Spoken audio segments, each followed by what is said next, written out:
Hello everyone, मैं विजय उपाध्याय आपका ARV classes में स्वागत करते हैं।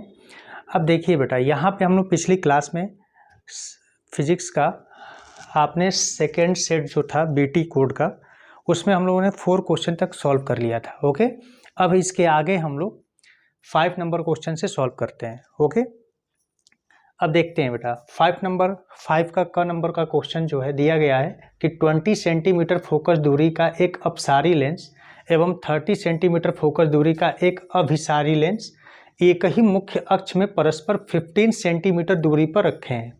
मुख्य अक्ष में एक वस्तु को कितनी दूरी पर रखा जाए कि उसका प्रतिबिंब अनंत पर बने। देखिए, सबसे पहली बात कि इस क्वेश्चन में हमें यह समझना है, देखिए 20 सेंटीमीटर फोकस दूरी का बेटा आपका एक अपसारी लेंस दिया गया है। अपसारी का मतलब कौन सा लेंस होता है? यानी जो प्रकाश की किरणों को क्या कर दे, फैलाए, और जब फैलाता है तो वो कौन सा लेंस होता है? तो उसे अपसारी लेंस या हम उसे अवतल लेंस कहते हैं। ठीक है ना। सेम है, वैसे ही अगर देखा जाए 30 सेंटीमीटर फोकस दूरी का एक अभिसारी लेंस लिया जाए। अभिसारी का मतलब क्या होता है? यानी वह लेंस जो प्रकाश की किरणों को क्या करे, इकट्ठा कर दे, किसी पॉइंट या किसी बिंदु पर क्या करते, एकत्रित करते। तो वो हमारा कौन सा लेंस होता है? उत्तल लेंस। और दोनों को बेटा बताया गया कि वो दोनों एक ही मुख्य अक्ष पर एक दूसरे से 15 सेंटीमीटर दूरी पर रखे गए हैं। तो चलिए देखिए, यहाँ पे फिगर देख लेते हैं कि फिगर कुछ इनका ऐसे बनेगा। जैसे मान लीजिए कि ये आपकी मुख्य अक्ष है और यहाँ पे ये आपका एक अवतल लेंस रखा गया है। ठीक है, ये आपका अवतल लेंस हो गया और इसकी ही कुछ दूरी पर यानी 15 सेंटीमीटर की दूरी पर एक आपका कौन सा लेंस है? ये आपका उत्तल लेंस है। दोनों दिए गए हैं और दोनों के बेटा बीच की जो डिस्टेंस दी गई है ना, दूरी दी गई है, ये आपकी कितनी है? 15 सेंटीमीटर दी गई है। ओके, अब 15 सेंटीमीटर दिया गया है। कहा कि मुख्य अक्ष पर एक वस्तु को कितनी दूरी पर रखा जाए कि उसका प्रतिबिंब अनंत पर बने। हमें प्रतिबिंब कहाँ पे बन रहा है? अनंत। तो इसको बेटा हम लोग मान लेते हैं कि ये पहला लेंस है और ये हमारा दूसरा लेंस है। तो 20 सेंटीमीटर फोकस दूरी का कौन सा है? अपसारी लेंस है। यानी हम कह सकते हैं कि F1 इक्वल टू बेटा आपका क्या है? 20 सेंटीमीटर। ये और ये उत्तल लेंस की फोकस दूरी है, इसलिए ये क्या होगी? माइनस में होगी। ओके, और F2 इक्वल टू हम कह सकते हैं, F2 इक्वल टू आपका क्या है? उत्तल लेंस है, यानी ये दिया गया है 30 सेंटीमीटर। ओके, और दोनों 15 सेंटीमीटर की दूरी पर है। तो हमें जब वो वस्तु मुख्य अक्ष पर रखनी है तो मान लीजिए आप कि हम क्या करते हैं कि अवतल लेंस से x सेंटीमीटर की दूरी पर एक वस्तु को हम क्या करते हैं? रखते हैं।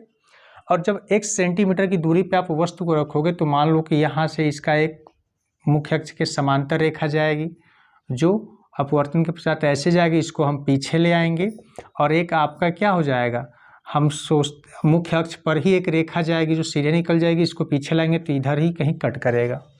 तो हम क्या करते हैं कि यानी इमेज देखते हैं कि हमारा कहाँ बनता है। यहाँ पे जो इमेज बनेगा वो इमेज क्या होगा? वो उत्तल लेंस के लिए ऑब्जेक्ट का काम करेगा, यानी वस्तु का काम करेगा। और फिर उस वस्तु का प्रतिबिंब कहाँ पे बन रहा है? तो बेटा अनंत पर बन रहा है। ठीक है ना। तो स्टेप बाय स्टेप हम करते हैं। सबसे पहले हम यहाँ पे मान लेते हैं कि माना कि वस्तु की स्थिति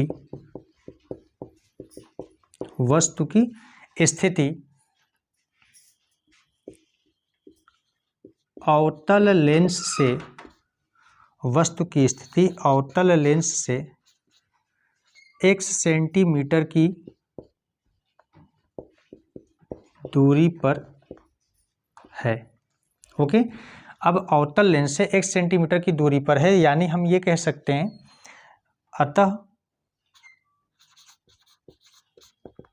तो बेटा u इक्वल टू क्या हो जाएगा? u इक्वल टू आपका हो जाएगा, या u1 कह लीजिए, u1 इक्वल टू हो जाएगा माइनस का x सेंटीमीटर। ठीक है ना। और F1 इक्वल टू आपका दिया गया है माइनस का 20 सेंटीमीटर। तो हम क्या कर सकते हैं? v1 फाइंड कर सकते हैं। यानी यहाँ पे हम आगे स्टेप में इसे सॉल्व करते हैं तो यहाँ पे लिख लेते हैं लेंस के सूत्र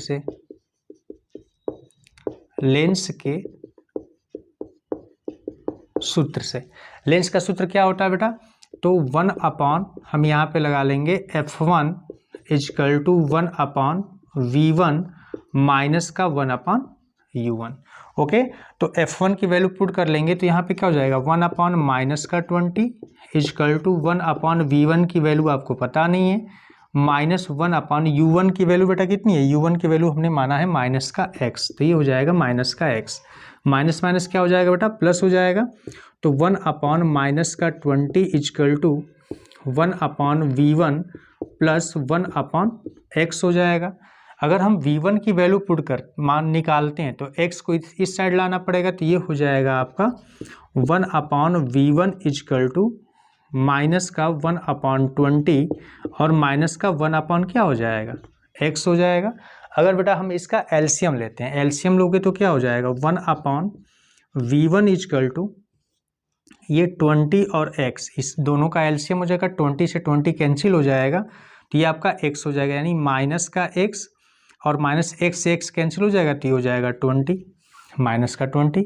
अब यहाँ पे V1 की वैल्यू क्या आ गई बेटा, अगर हम देखते हैं तो V1 की वैल्यू बेटा हो जाएगी V1 इजकल टू, अगर हम देखें तो ये वैल्यू ऊपर ले गए हैं तो इसकी भी वैल्यू चेंज हो जाएगी, तो ये हो जाएगी 20x अपॉन माइनस का x माइनस का 20, या इसे हम लिख सकते हैं V1 equal to 20x upon minus common कर लो बेटा, तो हो जाएगा x प्लस 20, x माइनस को ऊपर ले जाते हैं तो V1 इजकल टू ये हो जाएगा माइनस का 20x अपॉन x प्लस 20। अब देखो ये आपकी बेटा वैल्यू किसकी है, ये वैल्यू है V1 की, यानी हम अवतल लेंस के सामने जब वस्तु को रखे हैं तो वो क्या हुआ है, अवतल लेंस इसका प्रतिबिंब कहाँ पे बना रहा है, -20x अपॉन x प्लस 20 की डिस्टेंस की दूरी पे बना रहा है। तो यानी ये वैल्यू देखो माइनस में आई है, माइनस का मतलब कि वस्तु जिस साइड है उसी साइड इसका कहीं ना कहीं क्या हो रहा है, प्रतिबिंब आपका बन रहा है।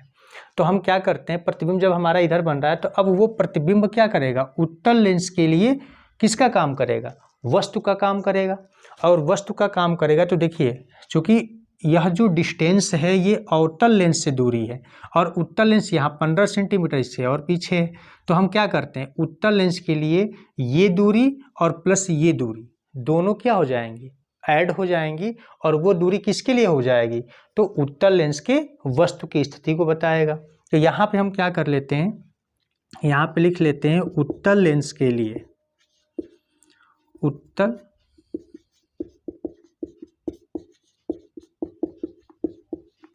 लेंस के लिए, तो बेटा उत्तल लेंस के लिए क्या हो सकता है, U2 इजकल टू हम लिख सकते हैं माइनस, अब देखिए यहाँ पे क्या है माइनस में 15 तो ये रहेगा ही, माइनस में ये भी है तो माइनस हम कॉमन कर लेते हैं, तो यानी दोनों वैल्यू क्या हो जाएगी, पॉजिटिव हो जाएंगी, यानी 15 और प्लस में क्या हो जाएगा बेटा 20x अपॉन x प्लस 20, इतनी दूरी हो जाएगी किसकी, उत्तल लेंस से उस प्रतिबिंब को जो हमने उत्तल लेंस के लिए क्या माना है, वस्तु मान लिया है।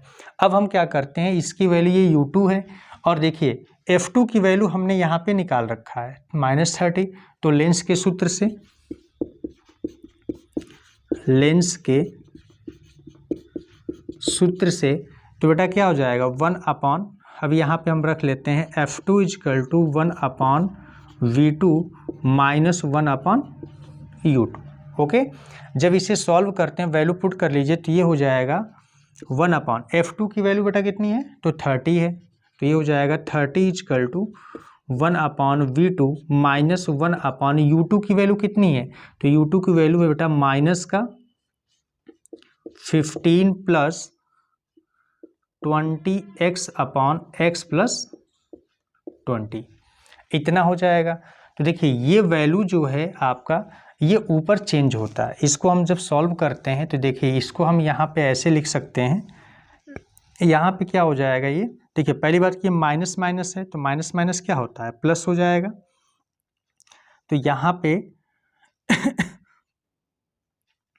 माइनस माइनस प्लस होगा तो यहाँ पे क्या कर लेंगे हम 1 अपॉन 30 इजकल टू, एक चीज़ और देखिए यहाँ पे कहा है कि कितनी दूरी पर रखा जाए कि उसका अंतिम प्रतिबिंब किस पे बन रहा है, अनंत पर बन रहा है। जब अंतिम प्रतिबिंब अनंत पर बन रहा है तो V2 की वैल्यू हम क्या ले लेंगे, V2 की वैल्यू बेटा इनफाइनाइट हो जाएगी, ठीक है ना। तो यहाँ पे हम 1 अपॉन क्या कर लेंगे, इनफाइनाइट हो जाएगी।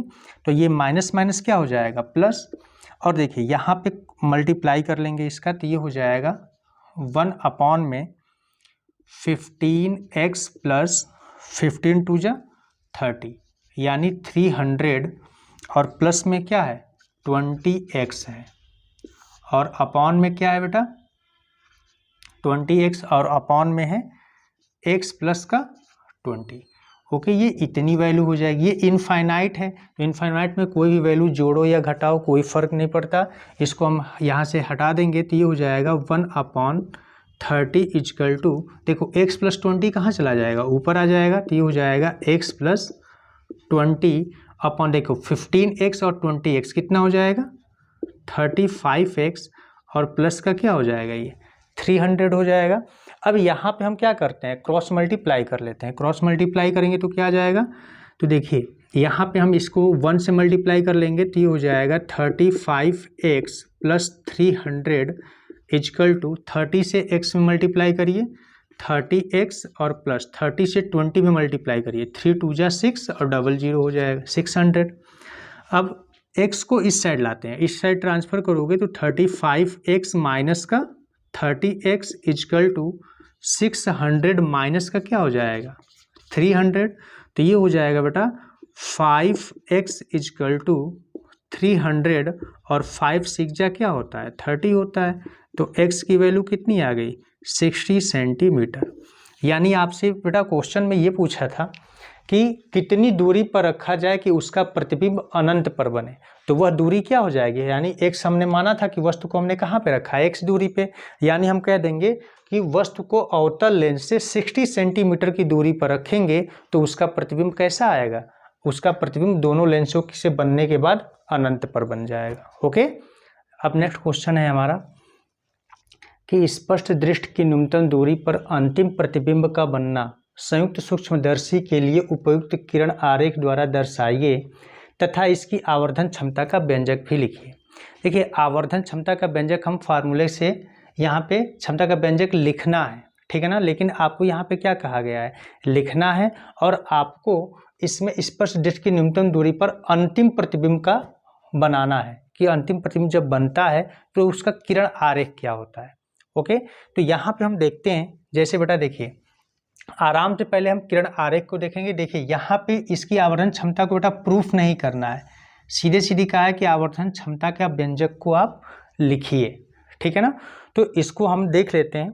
अब देखिए हम करते कैसे हैं इसे, जैसे मान लीजिए ये आपका बेटा मुख्य अक्ष है, ठीक है, ये हमारा क्या है मुख्य अक्ष है। देखिए संयुक्त सूक्ष्मदर्शी जो होती है, ठीक है ना, संयुक्त सूक्ष्मदर्शी आपकी जो बनी होती है ये बहुत कम फोकस लेंस कम फोकस दूरी वाले लेंसों से बनाई जाती हैं। यानी हम ये कह सकते हैं कि इसका जो सिद्धांत होता है, या संयुक्त सूक्ष्मदर्शी कहते किसे हैं, तो आप ये कह सकते हो कि कम फोकस दूरी वाले 2 उत्तल लेंसों से बना प्रकाशिक यंत्र ही हमारा क्या कहलाता है, आपका संयुक्त सूक्ष्मदर्शी कहलाता है, ठीक है ना, या उसे संयुक्त सूक्ष्मदर्शी कहते हैं। इसमें क्या होता है कि देखिए सबसे पहले हम यहाँ पे एक उत्तल लेंस लेते हैं, ठीक है ना, एक ये हमारा उत्तल लेंस हो गया, और इस उत्तल लेंस से हम क्या करते हैं, देखिए यहाँ पे ध्यान से आप फिगर बेटा देखते जाइएगा, क्योंकि फिगर अगर समझ में आ गया, ठीक है, इसमें कहीं कहीं आपको देता भी है कि आवर्धन क्षमता का व्यंजक प्राप्त कीजिए, तो आपको डेरिवेशन भी करना होगा। ओके, यहाँ पे सीधे आपसे ये कहा कि आवर्धन क्षमता का व्यंजक को लिखना है और किरण आरेख बनाना है। देखिए सबसे पहले हम एक उत्तल लेंस लेते हैं, और हम यहाँ पे क्या करते हैं कि मुख्य अक्ष पर मान लेते हैं कि ये मुख्य अक्ष पर हमारा एक इमेज है, वह वस्तु को रखा गया है, और यह वस्तु है हमारी PQ। PQ क्या है, आपकी एक वस्तु है, और यहाँ वस्तु से हम क्या करते हैं, एक हमारी प्रकाश की किरण जाती है मुख्य अक्ष के समांतर। तो आपको बेटा पता है मुख्य अक्ष के जब समांतर जाएगी तो ये कहीं ना कहीं इस लेंस के द्वितीय फोकस से होके जाती है, तो इसको हम क्या करते हैं कि मान लीजिए कि यहाँ से ये होके सीधे जा रही है। ओके, अब जब यहाँ से लेंस होके सीधे जा रहा है, और एक हम प्रकाश की किरणों को मान लेते हैं कि हमारा ऑप्टिकल सेंटर है, यानी प्रकाशिक केंद्र है यहाँ से होके जाएगा, और जब कोई किरण प्रकाशिक केंद्र से होके जाता है तो वो सीधे होके निकल जाता है। तो यह दोनों किरणें एक दूसरे को कहीं ना कहीं क्या करेंगी, कट करेंगी। और जब दोनों किरणें एक दूसरे को जहाँ पे कट करती हैं, यहाँ पे मान लीजिए कि इसने क्या किया, कट किया, तो यहाँ पे हम क्या करते हैं, इसका एक प्रतिबिंब बनाते हैं। अब देखिए यहाँ पे जब ये कट किया है तो आपको बेटा पता है कि जब लेंस से दो किरणें अपवर्तन के पश्चात एक दूसरे को जहाँ पे काटती हैं वहीं पे क्या बनता है, आपका प्रतिबिंब बनता है।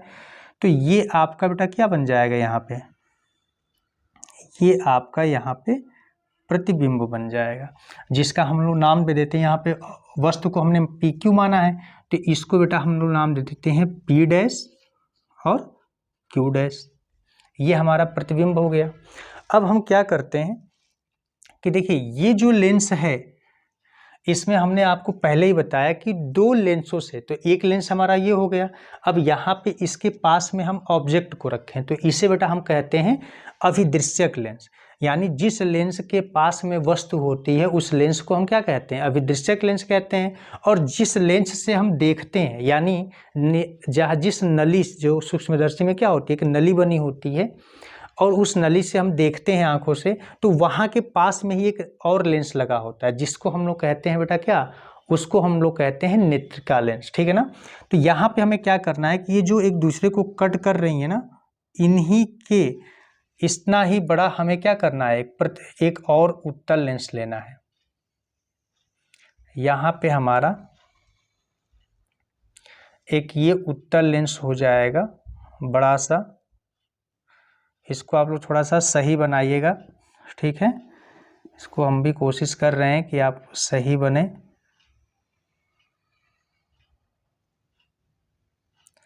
ये बेटा एक आपका हो जाएगा उत्तल लेंस, ठीक है ना।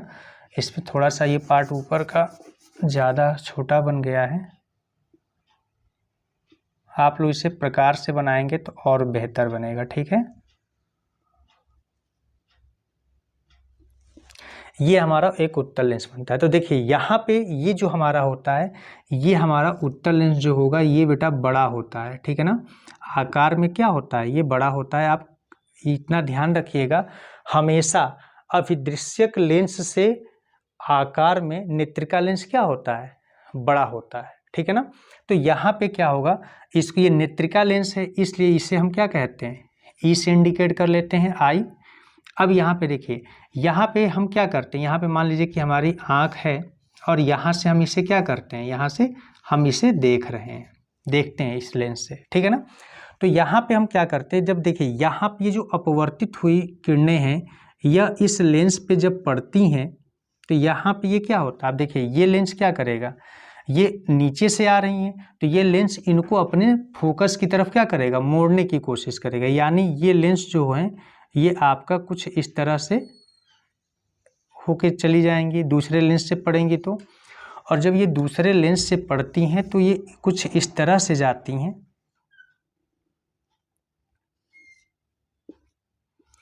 इस तरह से चली जाएंगी। लेकिन जब हम इन किरणों को क्या करते हैं, पीछे लाते हैं, जैसे मान लीजिए कि इस किरणों को हम यहाँ पे पीछे लाए, ओके। यहाँ पे मान लीजिए कि एक इसको मैच कर लीजिएगा, ये आपका सीधा नहीं हो रहा है, एक मिनट, ये आपका Q' है, यहाँ से हमने इस पे ऑब्जेक्ट पे डाला है लंब, ये आपका कुछ इस तरह से आएगा। अब इन किरणों को हम ऐसे लाके मिलाते हैं, ठीक है ना। इन किरणों को पीछे लाओगे आप, ये कुछ इस तरह से पीछे आएंगी, और यहाँ पे इसको भी आप पीछे लेते आइए, तो हम देखते हैं कि दोनों किरणें एक दूसरे को यहाँ पे क्या कर रही हैं, यहाँ पे कट कर रही हैं, ठीक है ना।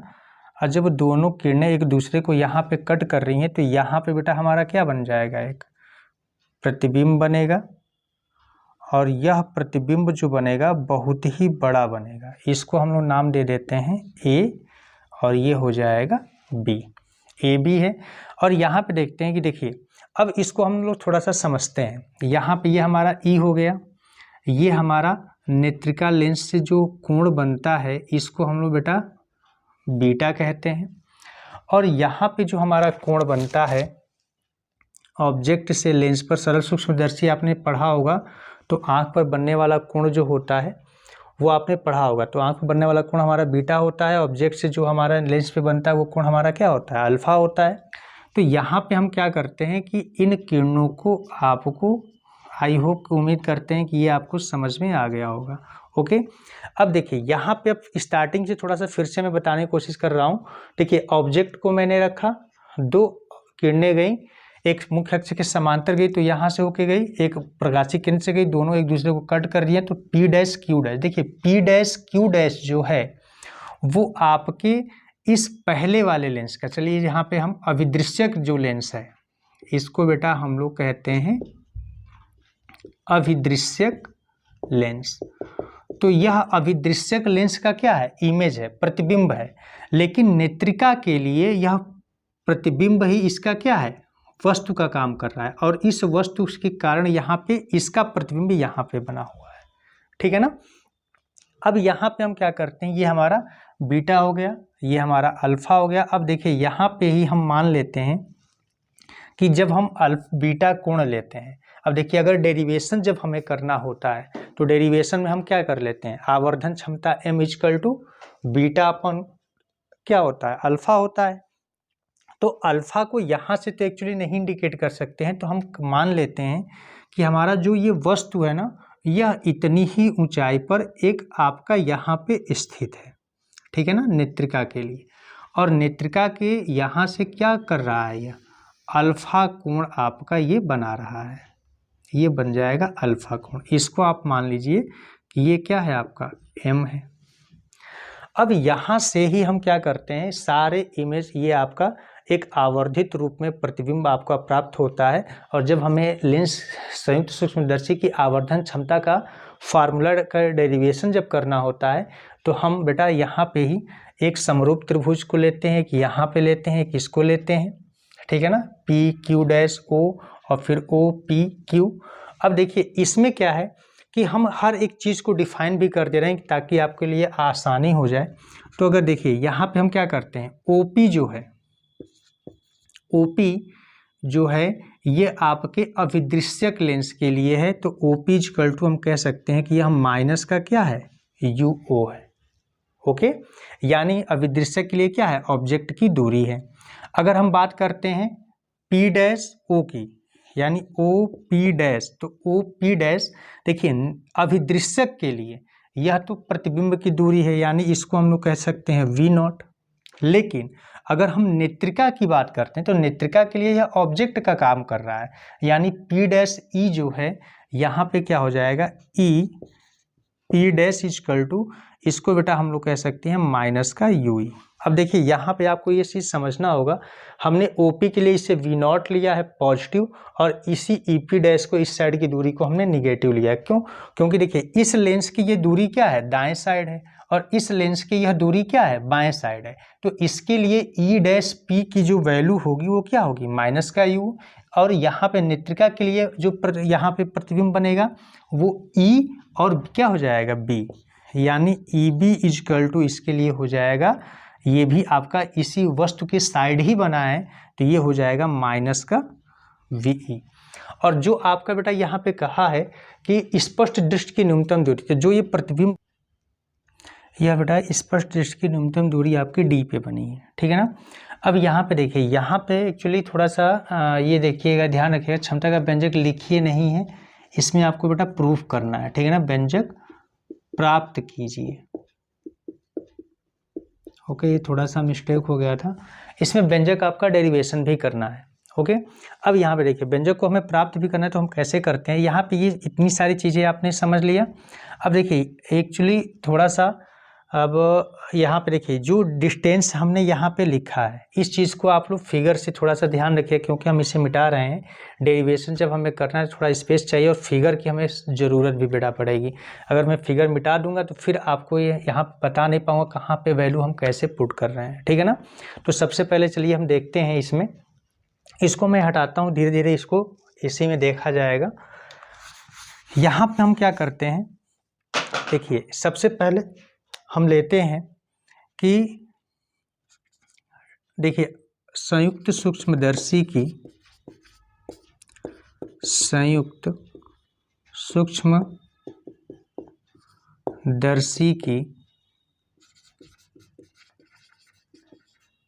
आवर्धन क्षमता, तो संयुक्त सूक्ष्मदर्शी की आवर्धन क्षमता m इक्वल टू बेटा क्या होता है, m इक्वल टू होता है आपका बीटा अपॉन अल्फा, या आप इसको लिख सकते हैं बेटा tan beta upon tan alpha.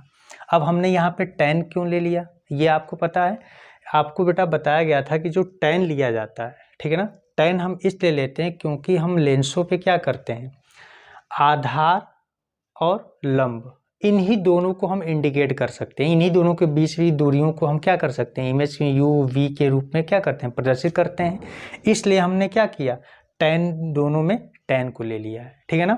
अब यहाँ पे देखिए फिगर से अगर हम tan बीटा और tan अल्फा की वैल्यूओं को हम क्या करते हैं, पुट करते हैं, तो वैल्यू हमारी क्या आ सकती है, तो देखिए चूंकि tan बीटा इक्वल टू क्या है, तो फिगर से देखिए बीटा यहाँ पे बना है, तो tan बीटा इक्वल टू क्या हो सकता है आपका ए बी, यानी लंब बटे में आधार होता है, ये हो जाएगा ए बी अपॉन आपका ये हो जाएगा बी इंटू ई, यानी बी ई, ये आपका क्या है tan बीटा हो गया। अब देखिए हैं tan अल्फा क्या हो जाएगा बेटा, तो tan अल्फा इक्वल टू, तो अल्फा देखिए अल्फा आपका यहाँ पे बना हुआ है, तो अल्फा की वैल्यू क्या हो सकती है, पी क्यू, ये हो जाएगा पी क्यू अपॉन में बेटा हो जाएगा ओ पी, लंब बटे में आधार। दोनों की वैल्यूओं को अगर हम देखें यहाँ पे पुट करते हैं, तो यहाँ से देखिए tan अल्फा की वैल्यू यहाँ से तो ये हो जाएगी, लेकिन इसी ऑब्जेक्ट को हमने ये माना है, ठीक है ना, अल्फा ये है, तो अल्फा की वैल्यू अगर यहाँ पे हम देखते हैं तो ये हो जाएगा एम बी, तो यहाँ पे हम इसको भी दिखा सकते हैं, यानी ये हो सकता है एम बी अपॉन में क्या हो जाएगा ई बी या बी ई, तो ये हो जाएगा आपका बेटा बी ई।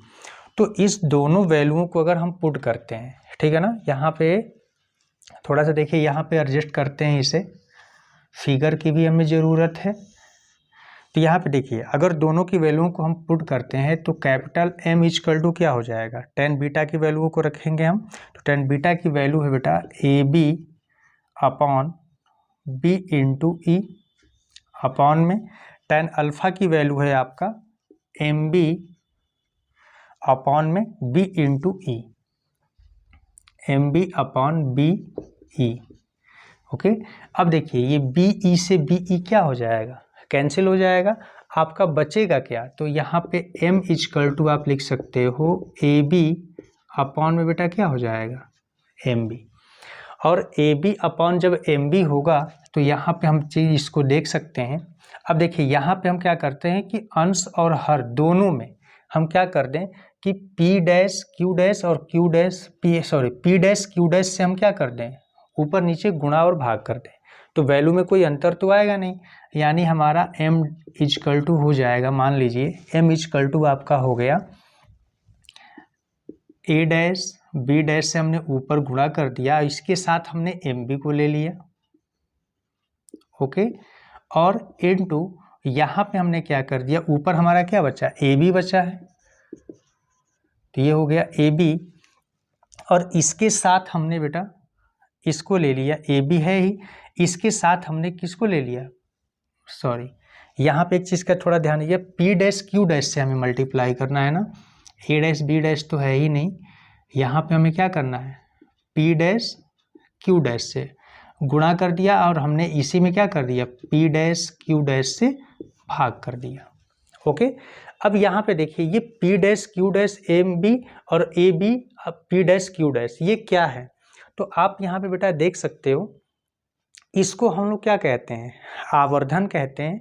अब देखिए चूंकि p डैश q डैश क्या है, इमेज है, इमेज किसके लिए है, पहले वाले लेंस यानी अभिदृश्य के लिए है, और mb क्या है, तो mb बेटा वस्तु की लंबाई ही तो है जो pq के क्या है बराबर है, यहाँ पे मैंने आपको दिखाया भी है, ठीक है ना, pq क्या है mb के बराबर ही है, वस्तु की लंबाई है, और p डैश q डैश क्या है इसकी प्रतिबिंब की लंबाई है, और प्रतिबिंब की लंबाई और वस्तु की लंबाई के अनुपात को बेटा हम लोग क्या कहते हैं, आवर्धन क्षमता कहा जाता है, यानी इसको MO लिख देते हैं। MO इसलिए लिखे हैं क्योंकि यह क्या है, अभिदृश्यक का आवर्धन क्षमता है। ओके, और AB upon P dash Q dash है, तो AB क्या है, देखिए AB आपका यहाँ पे प्रतिबिंब है और P डैश Q डैश क्या है, ये है, और ये नेत्रिका के लिए ऑब्जेक्ट है और ये क्या है, इमेज है। तो यहाँ पे भी प्रतिबिंब की लंबाई बटे वस्तु की लंबाई को हम क्या कर देंगे, आवर्धन क्षमता जो होता है हमारा क्या है, ये नेत्रिका के लिए। इससे बेटा हम इक्वेशन नंबर क्या कर लेते हैं, 1 कर लेते हैं। यहाँ पे इतना ये आपका मोस्ट इम्पॉर्टेंट है, ये भी आपसे पेपर में बेटा पूछा जा सकता है कि सिद्ध कीजिए कि संयुक्त सूक्ष्मदर्शी की आवर्धन क्षमता अभिदृश्यक की आवर्धन क्षमता और नेत्रिका की आवर्धन क्षमता के गुणनफल के क्या होता है, बराबर होता है। तो ये आप इतना डेरिवेशन कर सकते हैं। इसके बाद हम आगे देखते हैं कि इसके बाद आगे क्या करते हैं, इस चीज़ को थोड़ा सा देखिए। यहाँ पे हम इसको देखो बेटा मिटा देते हैं, इसको हम लोग मेन इक्वेशन हमारी ये है।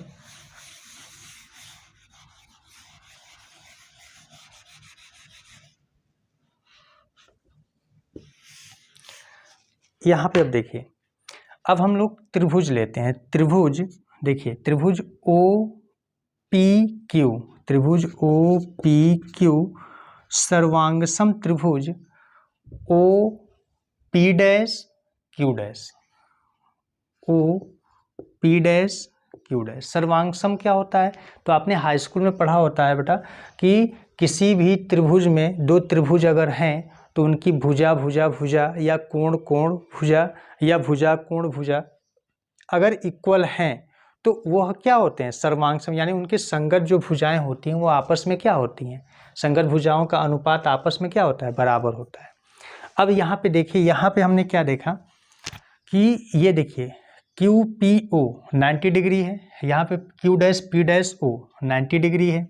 यहाँ पे क्या है कि एंगल QOP और एंगल P डैश OQ ये भी क्या है, इक्वल है। जब ये दोनों कोण इक्वल होंगे तो तीसरा कोण भी क्या होगा, इक्वल होगा, यानी कोण कोण कोण से ये दोनों त्रिभुज क्या हो गए, सर्वांगसम हो गए। यहाँ पे आप दिखा सकते हो। अब हम क्या करते हैं कि यहाँ पे देखते हैं, अगर ये सर्वांगसम है तो इसके लिए हम लोग क्या करते हैं कि देखिए, इसको इक्वेशन नंबर बेटा 2 रखो, इसको 1 रखो, इसमें हमें वैल्यू को पुट करना है, ठीक है ना। तो देखिए, सबसे पहले हम क्या करते हैं कि ये देखिए, यहाँ पे हम लिख सकते हैं इसे कि सर्वांगसमता के अनुरूप होने की वजह से ये देखिए, अगर ये त्रिभुज सर्वांगसम है तो P डैश Q डैश, यानी हम यहाँ पे लिख सकते हैं P dash Q dash upon PQ, ये जो संगत भुजाओं का जो अनुपात है ये इसके, अब यहाँ पे देखिए P dash O upon OP, ये दोनों इसके क्या हो जाएंगे, इक्वल होंगे।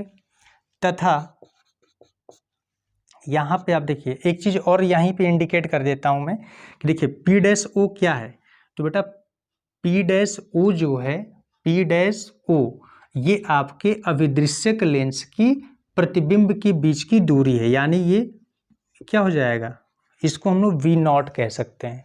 ओके, और अपॉन में OP क्या है, तो OP आपकी अभिदृश्यक से वस्तु की दूरी है, जिसे हम लोग कह सकते हैं U0। तो V0 अपॉन U0 भी इसे कह सकते हैं।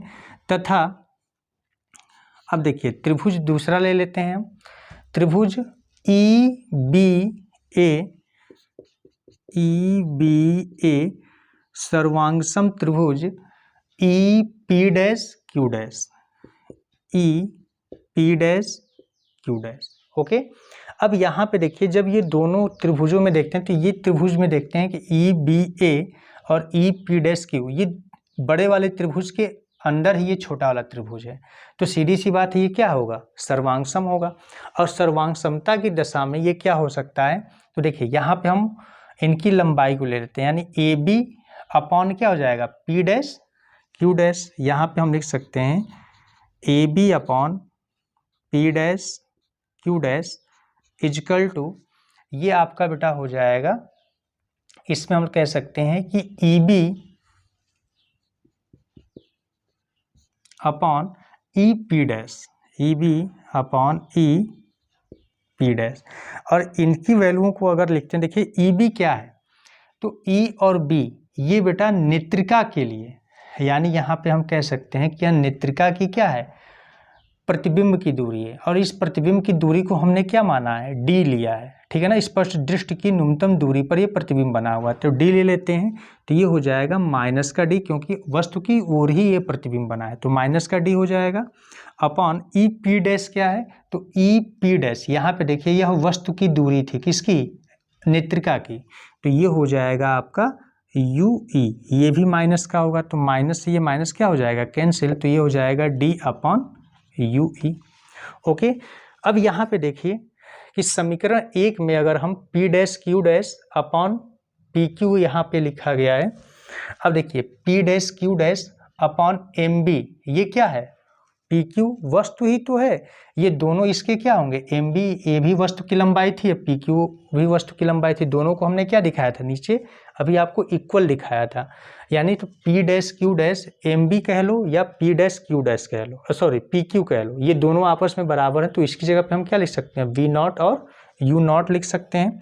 यानी हम कह सकते हैं कि संयुक्त सूक्ष्मदर्शी की आवर्धन क्षमता एम इजकल टू, ये आपका बेटा हो जाएगा एम इजकल टू क्या लिख सकते हो, देखो P dash Q dash upon M B, तो यहाँ पे आप लिख सकते हो V naught upon U naught. Okay, और देखिए यू नॉट जो होगा इसके लिए क्या होगा, माइनस में होगा, तो ये माइनस का चिन्ह लगा लेंगे हम, माइनस का, इनटू, अब देखिए A B upon P dash Q dash, तो A B upon P dash Q dash किसके इक्वल है, डी अपॉन यू ई के, तो यहाँ पे हम लिख लेते हैं डी अपॉन यू ई। तो बेटा यही आपका आवर्तन क्षमता का सूत्र हो जाता है, माइनस को ऊपर लेवल कर दो, तो V naught upon U naught into D upon U ई।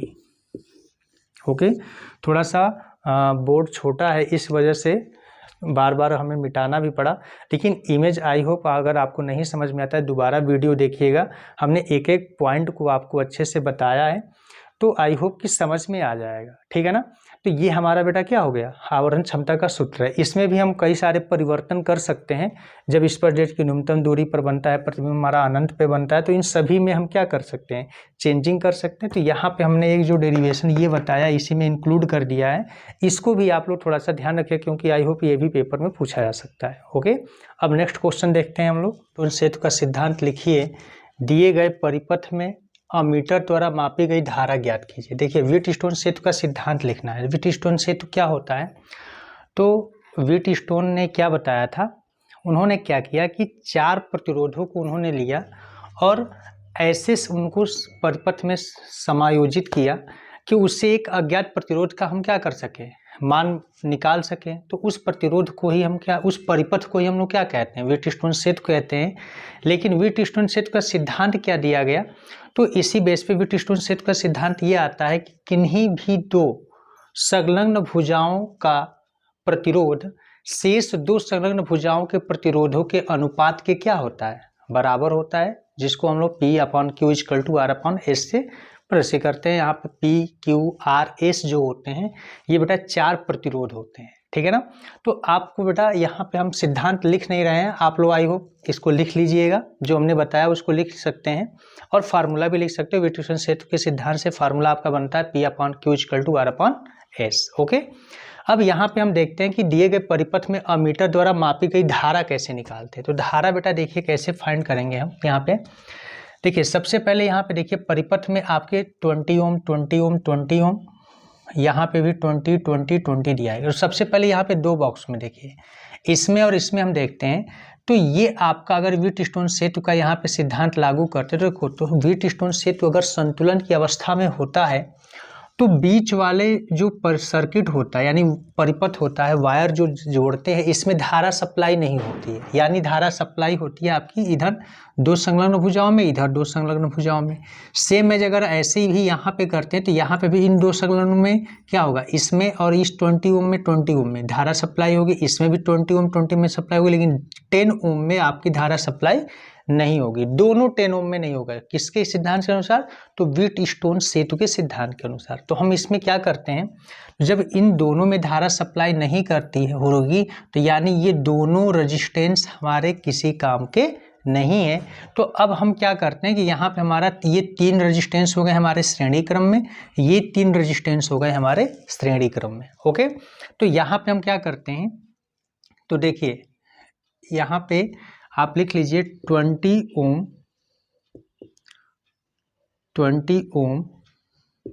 तथा 20 ओम के प्रतिरोध,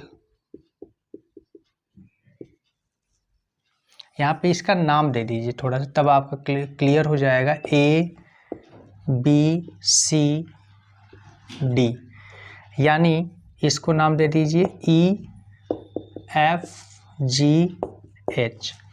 तो ये हो जाएगा AB परिपथ के 20 तथा 20 ओम के प्रतिरोध श्रेणी क्रम में है, अतः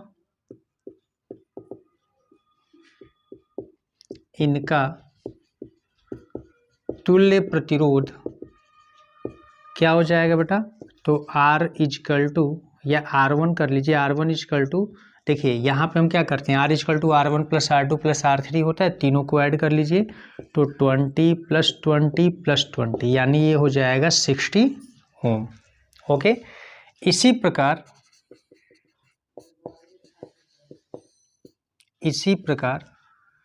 आपका जो डीसी परिपथ है, डीसी परिपथ में भी आपका क्या हो जाएगा, डीसी परिपथ में तीनों प्रतिरोध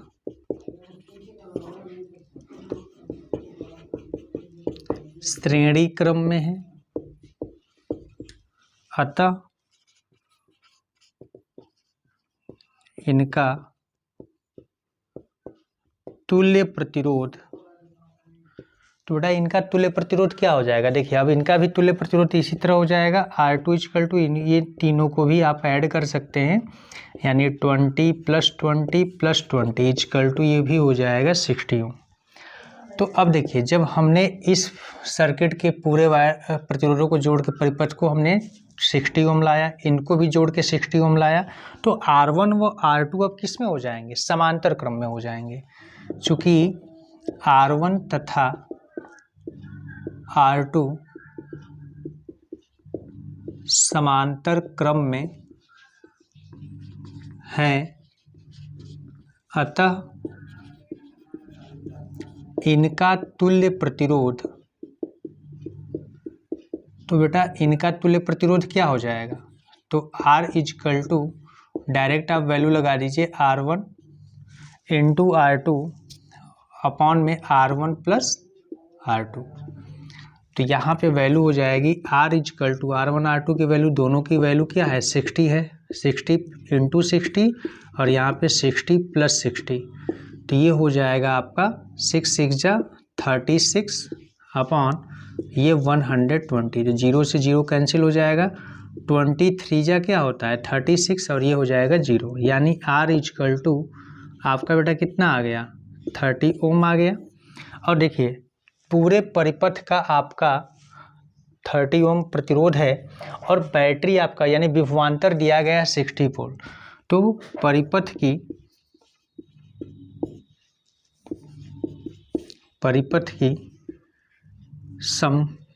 परिपथ में कर लीजिएगा, परिपथ में संपूर्ण धारा, एक चीज़ यहाँ पे थोड़ा सा ध्यान दीजिए, ए बी परिपथ ना कह के आप ए बी शाखा कह लीजिए, ज़्यादा ये उचित रहेगा, ए बी शाखा, और यहाँ पे आप डी सी परिपथ ना कह के डी सी शाखा कर लीजिए, ठीक है, डी सी शाखा। अब यहाँ पे देखिए परिपथ में संपूर्ण धारा जो होगी, ये संपूर्ण धारा क्या हो जाएगी? आई इजकल टू क्या होता है? V अपॉन R, ओम के नियम से, ये आपको पता ही होगा, ओम के नियम से।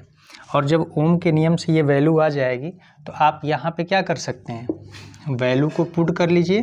तो देखिए आई इजकल टू बेटा हो जाएगा, आई इजकल टू वी की वैल्यू कितनी है 60 है, 60 अपॉन आर की वैल्यू है 30, तो 30 हो जाएगा। और 32 जा क्या होता है 60, यानी आई की वैल्यू क्या आ गई बेटा 2 एम्पियर। यानी इस पूरे परिपथ में जो धारा होगी वो कितनी होगी 2 एम्पियर की धारा इसमें पूरी तरह से क्या होगी सप्लाई होगी। ठीक है ना। नेक्स्ट क्वेश्चन देखते हैं हम। देखिए बेटा नेक्स्ट क्वेश्चन है हमारा कि ऊर्जा बैंड के आधार पर चालकों, कुचालकों एवं अर्धचालकों के वर्गीकरण की व्याख्या कीजिए। देखिए सबसे पहले बात हम जानते हैं कि ऊर्जा बैंड क्या होता है। ऊर्जा बैंड हमारे बेटा 3 प्रकार के होते हैं। एक होता है हमारा चालन ऊर्जा बैंड, दूसरा होता है हमारा संयोजकता ऊर्जा बैंड, और तीसरा होता है वर्जित ऊर्जा अंतराल कहते हैं या ऊर्जा बैंड उसको कहते हैं। ठीक है ना। तो जो चालन बैंड होता है यहाँ पे थोड़ा सा आप इसे समझिएगा कि जैसे मान लीजिए कि ये आपका चालन बैंड है। चालन बैंड को बेटा हम लोग ई सी से इंडिकेट करते हैं। बीच का आपका जो होता है ये आपका ई जी होता है, स्मॉल जी से भी इंडिकेट कर सकते हैं। ये उसको वर्जित ऊर्जा अंतराल कहते हैं।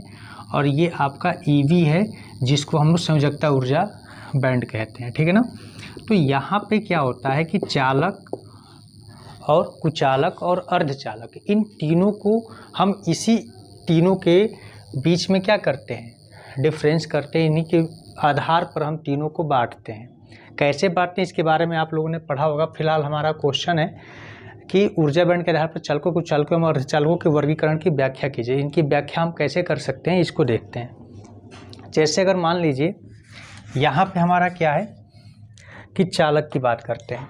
तो बेटा देखो चालक हमारा, चालक उन पदार्थों को कहते हैं जिनमें विद्युत धारा आसानी से प्रवाहित हो जाए।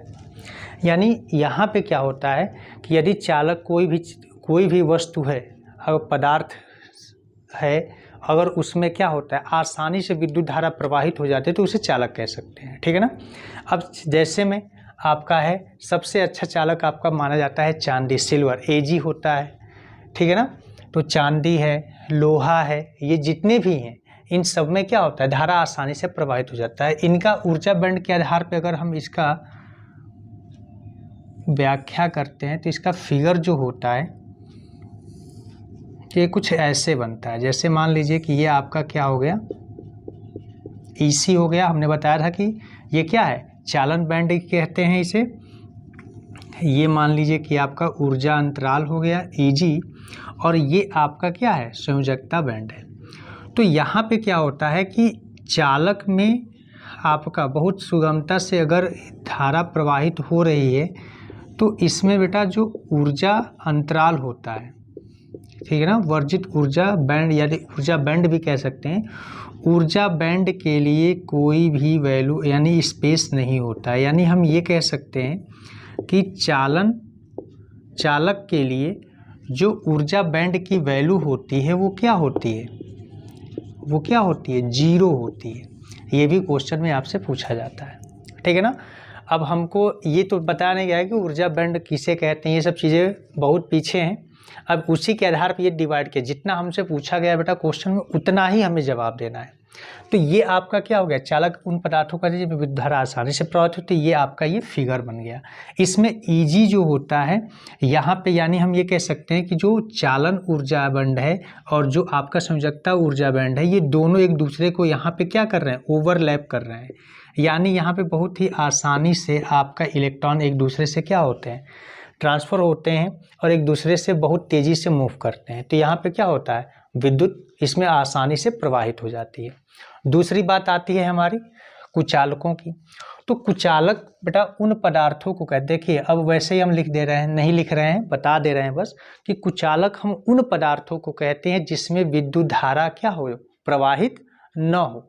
और जब विद्युत धारा प्रवाहित नहीं होता है बेटा, तो उसके लिए क्या होता है कि उसके लिए यहाँ पे हमारा जो फिगर होता है कुचालक के लिए हम कह सकते हैं, ये आपका कुचालक के लिए फिगर हम बना दे रहे हैं। तो कुचालक के लिए बेटा हो जाएगा आपका ये ऊर्जा बैंड के आधार पे कुचालक का ये फिगर बन जाएगा। ये आपका ईसी हो जाएगा, चालन बैंड। ये आपका क्या है, ईवी है, संयोजकता बैंड। और ये है आपका बेटा क्या, ईजी, ऊर्जा अंतराल। तो ऊर्जा अंतराल की जो वैल्यू होती है ना बेटा, ये आपकी 3 इलेक्ट्रॉन वोल्ट से क्या होती है, इससे ज़्यादा होती है। और 3 इलेक्ट्रॉन वोल्ट से ज़्यादा होने की वजह से ही यहाँ पे आप इसे ऐसे इंडिकेट कर सकते हो, 3 इलेक्ट्रॉन वोल्ट से ज़्यादा गैपिंग यानी ऊर्जा अंतराल होने की वजह से इसमें क्या होते हैं, इलेक्ट्रॉन का प्रवाह नहीं होता, यानी विद्युत धारा क्या होती है, प्रवाहित इसमें नहीं होती है। और अगर बात आती है हमारी किसकी, अर्धचालक की, तो अर्धचालक बेटा, अर्धचालक जो होते हैं, हम उन पदार्थों को कहते हैं जिसकी विद्युत चालकता जो होती है वो क्या होती है, वो चालन बैंड और वो यहाँ पे संयोजकता बैंड है, इसके बीच होती है। जैसे अगर हम बात करते हैं, या हम ये कह सकते हैं कि चालक और कुचालक के बीच का जो मान होता है, जैसे हम ये कह दें कि इसके लिए अर्धचालक के लिए, अर्धचालक की बात की जाती है, तो ये आपका अर्धचालक होता है। कुचालक में बेटा जैसे आप लोग एग्जाम्पल में भी लिख सकते हो, कुचालक में जैसे आपका क्या क्या हो सकता है, जिसमें धारा प्रवाहित ना हो, जैसे जिसमें विद्युत धारा प्रवाहित, जैसे कांच हो गया, शुद्ध जल हो गया, सूखी लकड़ी हो गई, ये सब एग्जाम्पल के रूप में कुचालक में लिख सकते हो, ठीक है ना। इसके बाद अगर इसकी बात करते हैं तो इसमें बहुत ऊर्जा अंतराल क्या होता है, बहुत कम होता है, ठीक है ना। जैसे मान लीजिए कि ये आपका क्या है, चालन बैंड है, ईसी, ये आपका संयोजकता बैंड है, जिसको हम लोग कहते हैं ईवी, और ये जो है आपका बेटा बीच वाला भाग, ये है आपका ऊर्जा अंतराल ईजी। तो ईजी का मान यहाँ पे क्या होता है कि ईजी का मान आपका 3 इलेक्ट्रॉन वोल्ट से क्या होता है, 3 इलेक्ट्रॉन वोल्ट से कम होता है। जब 3 इलेक्ट्रॉन वोल्ट से अगर ऊर्जा अंतराल कम है तो वो क्या कहलाएगा, अर्धचालक कहलाएगा, ठीक है ना। और इसमें हम देखते हैं कि सबसे ज़्यादा, जैसे कुचालक की बात आती है तो सबसे ज़्यादा बेटा इसमें जो कुचालक में आता है वो है हीरा। हीरा जो होता है उसका जो ऊर्जा बैंड होता है, हमने क्या बताया, 3 इलेक्ट्रॉन वोल्ट से आता है। ऊर्जा बैंड हीरा के लिए 6 इलेक्ट्रॉन वोल्ट होता है, ये आपका हीरा के लिए यानी डायमंड के लिए है। ये भी कुचालक में आता है, तो कुचालक के लिए ही ये हमारा हीरा भी होता है, जिसके लिए ऊर्जा अंतराल कितनी होती है, 6 इलेक्ट्रॉन वोल्ट होती है, सबसे ज़्यादा होती है। और यहाँ पे हम देखते हैं अर्धचालक में, यानी जो पदार्थ की ऊर्जा अंतराल 3 इलेक्ट्रॉन वोल्ट से क्या हो, कम हो, वो आपके सभी चालक जो पदार्थ होते हैं वो क्या होते हैं, वो आपके अर्धचालक में आते हैं। जैसे आपका सिलिकॉन हो गया, जर्मेनियम हो गया, आर्सेनिक हो गया, इन सबको भी आप एग्जाम्पल के तौर पे क्या कर सकते हो, लिख सकते हो, ओके। तो हमने आपको डेफिनीशन सहित आपको बताया, डेफिनीशन आप लोग नोट कर लीजिएगा जो एग्जाम्पल बनाया, और सब में आप ये फिगर हमने जल्दी जल्दी बनाया है, बट आप लोग थोड़ा सा अच्छे से बनाइएगा। और ये ईसी, ईजी और ईवी क्या हैं, इसको थोड़ा सा आप लोग जब पढ़ लेंगे तो ये जो मैंने बताया है ये आपको 100% समझ में आ जाएगा, ओके। तो नेक्स्ट क्वेश्चन देखते हैं अब।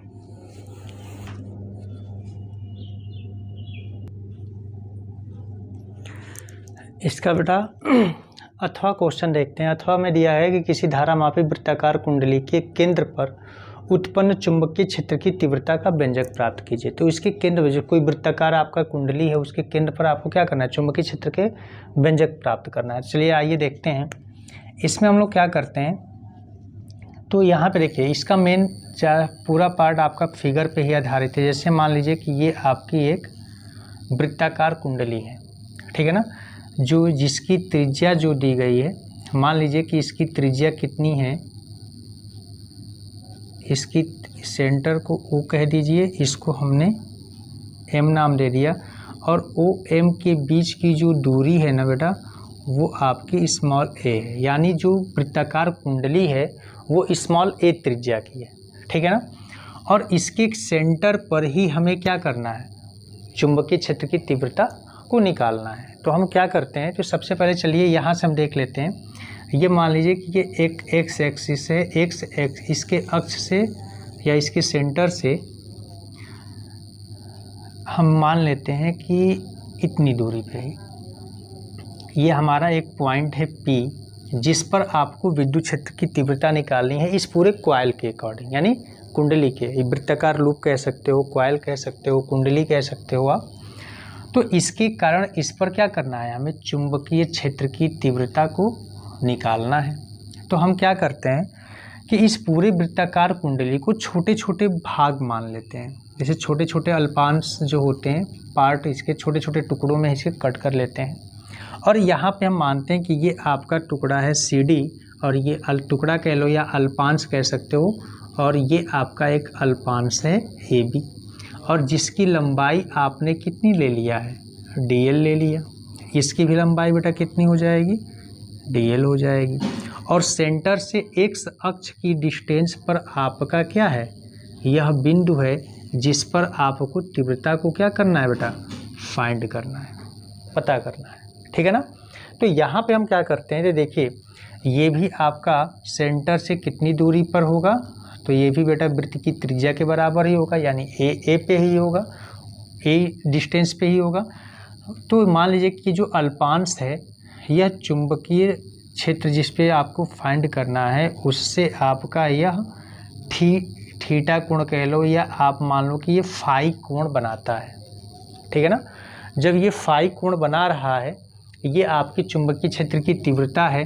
तो अगर dB है, इस पे अगर हम इसके घटक को लिखते हैं, यानी इसको क्षैतिज यहाँ पे बिंदु P पर क्या करते हैं, चुंबकीय क्षेत्र के घटक को लिखते हैं। तो एक आपका होता है ऊर्ध्वाधर घटक और एक आपका होता है क्षैतिज घटक। तो आपको बेटा यहाँ पे पता है कि यहाँ पे क्या है, थीटा के पास वाला क्या होता है, कॉस थीटा होता है। थीटा से जो दूर होता है वो क्या होता है, साइन थीटा होता है। तो यहाँ पे हम क्या करते हैं कि देखिए अगर ये फाई है, ये आपका लंब है, तो ये कितने डिग्री का होगा, तो ये बेटा आपका हो जाएगा 90 माइनस फाई, ओके। और जब ये 90 माइनस फाई होगा, तो ये आपकी जो रेखा है, यानी BP जो रेखा है, उस पर ये चुंबकीय क्षेत्र की तीव्रता क्या है, मान लो कि ये N है, ये क्या है आपका NP जो है लंब है, तो ये 90 माइनस थीटा है, ये फाई है, तो ये कितना हो जाएगा, ये आपका बेटा हो जाएगा फाई। यानी हम इसको कह सकते हैं, ये आपको मैंने समझाने के लिए बस लिखा था, इसको हम हटा देते हैं अब।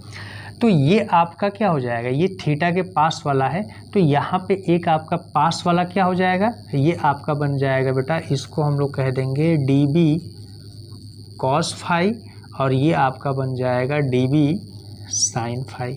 अभी हमने इससे पहले ही आपको बताया था कि कोण के पास वाली जो लाइन होती है उसको आप कॉस ले लेते हैं, कोण से दूर जो होता है उसको आप क्या लेते हैं, साइन लेते हैं, ठीक है ना। अब सेम एज अगर ऐसे ही अगर हम इस खंड CD के कारण अगर इस पर तीव्रता को निकालें, तो CD के कारण अगर आप तीव्रता को निकालते हो, तो ये भी एंगल आपका क्या हो जाएगा, ये एंगल फाई हो जाएगा। और सेम एज इस पे भी आपका ये चुंबकीय क्षेत्र की तीव्रता हो जाएगी DB, और इसका जो घटक होगा यानी क्षैतिज घटक और फिर आपका ऊर्ध्व घटक जो होंगे, तो ये आपका क्या बन जाएगा, ये फाई बन जाएगा। पुनः जैसे ऊपर मैंने बताया सेम एज नीचे भी होगा, ये भी फाई बन जाएगा।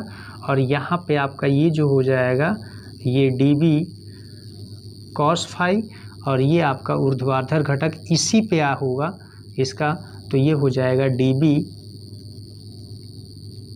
Sine phi, okay. तो आई होप ये फिगर आपको समझ में आ गया होगा। फिगर ही बेटा मेन है अगर फिगर आपको समझ में आ जाता है तो पूरा का कैलकुलेशन आप कर लोगे। और एक चीज़ देखिए यहाँ पे छूट गया था, ए बी जो डिस्टेंस यहाँ पे चालक है अल्पांश जो लिए हैं, वहाँ पे बिंदु पी से इसकी दूरी हमने क्या मान लिया, आर ले लिया है, ठीक है ना। तो यहाँ पे हम लिखते हैं अल्पांश ए बी के कारण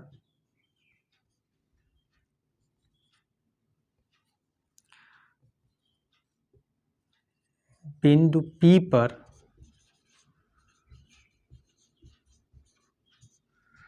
चुंबकीय क्षेत्र की तीव्रता। तो क्या हो जाएगा बेटा, D B equal to mu naught upon 4 pi क्या होता है आई, और यहाँ पे करंट है। अब देखिए यहाँ पे हमने आपको ये जो कॉइल है इसमें मान लीजिए कि आपकी आई क्या है, करंट फ्लो हो रही है।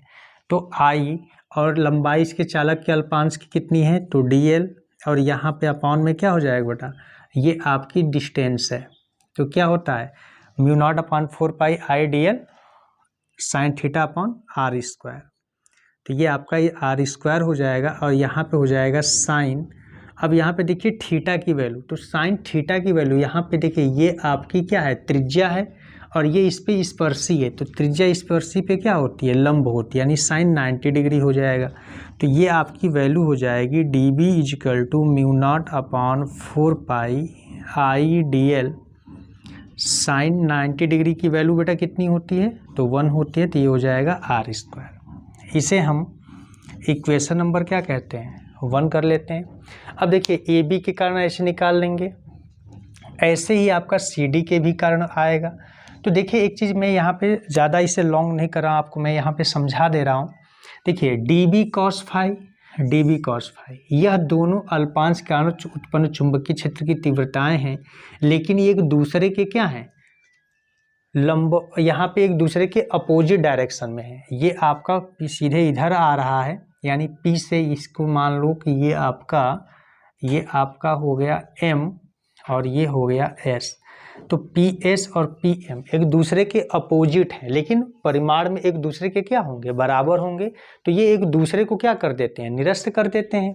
लेकिन इनकी बीच में ये जो बनने वाला dB sin phi, dB sin phi, ये सबके लिए हर एक अल्पांश के लिए इतना इसी एक ही डायरेक्शन में होगा। तो इसके लिए संपूर्ण कॉइल के कारण, यानी संपूर्ण वृत्ताकार लूप के कारण बनने वाला उत्पन्न चुंबकीय क्षेत्र की तीव्रता को हम क्या करते हैं, इंटीग्रेशन के अकॉर्डिंग निकाल लेते हैं। यानी हम ये कह देते हैं कि संपूर्ण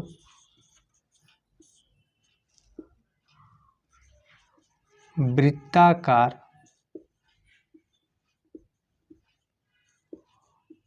कुंडली के कारण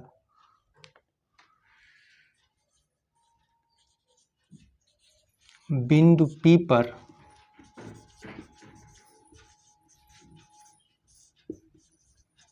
चुंबकीय क्षेत्र की तीव्रता।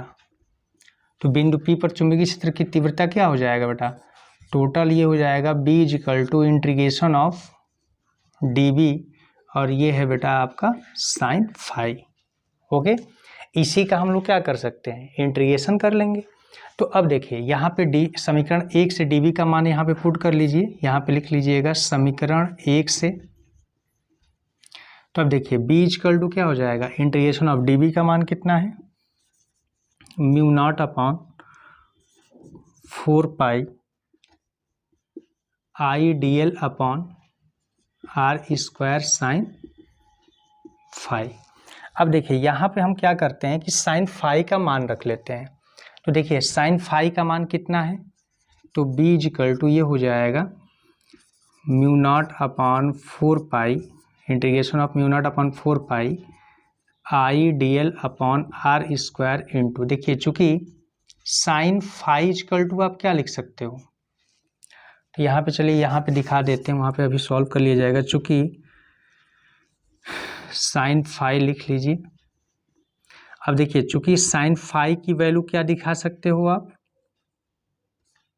साइन फाई की वैल्यू बेटा आपकी हो जाएगी, देखिए यहाँ पे क्या है, ये साइन इक्वल टू क्या होता है, लंब बटे में कर्ण होता है, यानी फाई के लिए लंब क्या हो जाएगा O, और यहाँ पे आप मान लीजिए कि ये हो जाएगा लंब आपका हो जाएगा इसकी त्रिज्या, वो भी ले लीजिए, तो ये इसकी त्रिज्या हो जाएगी a अपॉन में क्या हो जाएगा r हो जाएगा, यानी ये हो जाएगा आपका a अपॉन r। तो यहाँ पे अगर हम वैल्यू को पुट कर लेते हैं तो इसका मान हमारा हो जाएगा बेटा b इजिकल टू, ये आपका हो जाएगा mu naught upon 4 pi I D L upon R square into A upon R. तो देखिए जितने कांस्टेंट हैं उन सबको बाहर कर लीजिए, तो ये हो जाएगा आपका mu naught upon 4 pi I A upon R cube हो जाएगा ये, और इंटीग्रेशन ऑफ डीएल। अब देखिए डीएल आपका क्या था, छोटा सा पार्ट था, और संपूर्ण डीएल को अगर हम देखते हैं तो ये वृत्ताकार कुंडली है आपकी, तो ये वृत्त की क्या हो जाएगी, पूरी परिधि हो जाएगी। यानी हम ये कह सकते हैं कि b equal to mu naught upon 4 pi I A upon R का क्यूब, और डीएल की वैल्यू बेटा हो जाएगी 2 पाई ए। जी देखिए रेडियस इसका क्या है a है, और इस छोटे छोटे पार्ट को टोटल ऐड करोगे तो ये वृत्ताकार पूरे कॉइल का क्या हो जाएगी, परिधि बन जाएगी, यानी 2 पाई ए हो जाएगा। तो यहाँ पे हमारा फार्मूला क्या बन जाएगा, देखिए यहाँ पे क्या है 2 पाई से ये कैंसिल होगा, तो ये 2 हो जाएगा, तो ये हो जाएगा b equal to mu naught upon 2, और यहाँ पे बेटा हो जाएगा आई ए अपॉन आर का क्यूब। अब एक चीज़ यहाँ पे देखिएगा कि ये r है, r इजकल टू आप क्या लिख सकते हो, तो ये समकोण त्रिभुज है, तो देखिए r इजकल टू हो जाएगा, कर्ण इजकल टू क्या होता है, लंब का स्क्वायर बटे में आधार का स्क्वायर, तो ये हो जाएगा सॉरी लंब का स्क्वायर प्लस आधार का स्क्वायर, तो ये हो जाएगा a square plus X square, इसके बराबर हो जाएगा। तो यहाँ पे वैल्यू पुट कर लेंगे r क्यूब का, देखिए a से a में मल्टीप्लाई करेंगे तो यहाँ पे a स्क्वायर भी हो जाएगा, तो ये हो जाएगा b equal to mu naught upon 2 into I A square upon under root में आपका ये बेटा हो जाएगा a square plus X square, a square plus X square की पावर क्या है 3 है।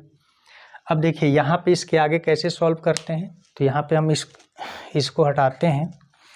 अब यहाँ पे हमारा ये बेटा हो जाएगा, देखिए ये वैल्यू हमारी हो जाएगी कितनी, b इजिकल टू, इसको हम लोग लिख सकते हैं म्यू नॉट अपॉन 2, और ये बेटा हो जाएगा आई ए स्क्वायर अपॉन, देखिए अंडर रूट को हम क्या लिख सकते हैं, अंडर रूट में वैल्यू है तो a square plus X square की पावर हम क्या लिख सकते हैं 1/2, और इसका बेटा पावर है 3। तो जब पावर के ऊपर पावर होती है तो पावर में हम क्या कर देते हैं, मल्टीप्लाई कर लेते हैं, तो ये वैल्यू हो जाएगी mu naught upon 2 I A square upon, ये हो जाएगा आपका a square plus X square की पावर 3/2, पावर के ऊपर पावर है तो मल्टीप्लाई कर लेते हैं, तो चुंबकीय क्षेत्र की तीव्रता ये हो जाएगी। लेकिन आपसे बेटा ये कहा गया है कि आप ये बताइए कि केंद्र पर कितना होगा, तो केंद्र पर अगर हम चुंबकीय क्षेत्र की तीव्रता निकालते हैं, यानी बिंदु P यहाँ पे ना होके यहाँ पे कहाँ पे है, केंद्र पे है, तो देखिए x की वैल्यू क्या हो जाएगी 0, तो यहाँ पे लिख लोगे कि वृत्ताकार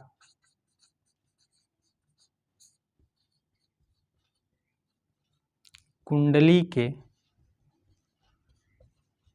केंद्र पर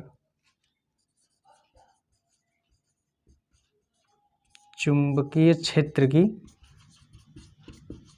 तीव्रता, तो वृत्ताकार कुंडली के केंद्र पर चुंबकीय क्षेत्र की तीव्रता अगर बेटा आप फाइंड करते हो, तो देखिए यहाँ पे हम इसे मिटा रहे हैं, यहाँ पे देख लेते हैं इसको,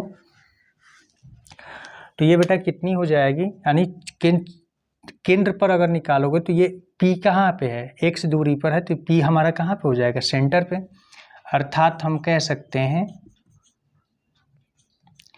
कि x इजकल टू 0। जब x इजकल टू 0 करेंगे तो यहाँ पे हम वैल्यू को क्या कर लेंगे, पुट कर लेंगे, और जब यहाँ पे वैल्यू हम पुट करते हैं तो देखिए हमारी वैल्यू क्या आ जाएगी अब, तो ये वैल्यू बेटा हो जाती है b equal to mu naught upon 2, और ये हो जाएगा I up A square upon bracket में ए स्क्वायर प्लस ये 0 हो गया और पावर क्या है आपके 3/2 है, तो B इजकल टू ये हो जाएगा μ0/2 आई ए स्क्वायर अपॉन, देखिए ए स्क्वायर की पावर 3/2 है तो 2 से 2 कैंसिल हो जाएगा, यानी ए की पावर क्या आ जाएगा 3, तो ए स्क्वायर से ये ए स्क्वायर कट जाएगा, एक बचेगा, तो यानी हम लिख सकते हैं B equal to μ0/2 I upon A. तो ये बेटा हो जाएगा आपका चुंबकीय क्षेत्र की तीव्रता कहाँ पे, इसके वृत्ताकार कुंडली के केंद्र पर, ठीक है ना। इसके आगे हम लोग नेक्स्ट क्वेश्चन देखते हैं।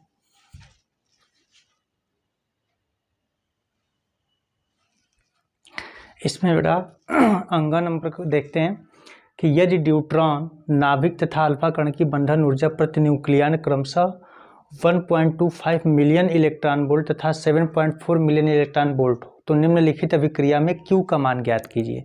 देखिए यहाँ पे Q का मान हम कैसे निकाल सकते हैं, आपको पता है बेटा कि देखिए सिंपल सा इसे सॉल्व कैसे करते हैं। तो जब भी आपको ऐसे क्वेश्चन मिले तो आप हमेशा याद रखिएगा LHS में जितने भी जो भी आपका कण दिया है, पार्टिकल दिया है, उनकी एनर्जी और LHS की एनर्जी और RHS की एनर्जी टोटल दोनों इक्वल होती हैं, ठीक है ना।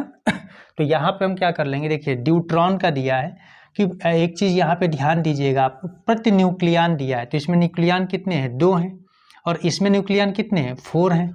तो यहाँ पे दिया है कि प्रति न्यूक्लियन क्रमशः 1.25 मिलियन इलेक्ट्रॉन वोल्ट है ड्यूट्रॉन के लिए। तो ड्यूट्रॉन के लिए अगर दिया है तो यहाँ पे हम लिख लेंगे 2 और देखिए 1H2 है, तो यहाँ पे पहले से ही बेटा, चलिए ब्रैकेट लगाने का कोई मतलब नहीं है, यहाँ पहले ड्यूट्रॉन दिया है, पहले से ही बताया कि प्रति न्यूक्लियन आपकी यानी एक न्यूक्लियन की आपकी ऊर्जा कितनी है, बंधन ऊर्जा, तो ये आपकी 1.25 है, ठीक है ना। तो यहाँ पे कितने न्यूक्लियन है 2 है, तो यहाँ पे 2 से मल्टीप्लाई कर लेंगे और ये 2 पहले से ही बाहर दिया गया है, इनटू ड्यूट्रॉन का प्रति न्यूक्लियन अब कितना है तो 1.25 ये हो जाएगा इजकल टू, अब इस साइड की हम बात करते हैं तो ये आपका पूरा का पूरा 2He4 क्या है, ये आपका अल्फा कण है, अल्फा कण के प्रति न्यूक्लियन कितने हैं 7.4 है, प्रति न्यूक्लियन कितने हैं तो 4 हैं, तो 4 इंटू यहाँ पे एक न्यूक्लियन का इलेक्ट्रॉन ऊर्जा 7.4 और प्लस में आपका क्या है Q है, इसी Q का हमें मान निकालना है, इसको सॉल्व कर लीजिए। तो 2 2 जा 4 और 4 से 1.25 में मल्टीप्लाई कर लीजिए, तो 4 इंटू 1.25 मिलियन इलेक्ट्रॉन वोल्ट और 4 से इसमें मल्टीप्लाई कर लीजिए, 4 4 जा 16, 4 7 जा 28 और 29.6 मिलियन इलेक्ट्रॉन वोल्ट और प्लस का क्या है आपका Q है। ओके, तो यहाँ पे मल्टीप्लाई कर लोगे तो देखो 4 5 जा 20, 4 2 जा 8 और 2 10, 4 1 जा 4 और 1 5, यानी 5 million electron volt equal to 29.6 million electron volt plus Q। तो Q की वैल्यू बेटा आप क्या हो जाएगी, Q की वैल्यू जब आप निकालोगे तो इसको इस साइड लाओगे तो ये हो जाएगा माइनस का, तो माइनस का 29.6 प्लस 5, तो ये आपका हो जाएगा Q इजकल टू, माइनस कर लो तो हो जाएगा 6, 9 में से 5 माइनस होगा तो 4 और ये 2, यानी माइनस का 24.6 मिलियन इलेक्ट्रॉन वोल्ट, इतनी ऊर्जा क्या होगी आपकी मुक्त होगी, ठीक है ना। अब हम लोग चलिए नेक्स्ट क्वेश्चन देखते हैं।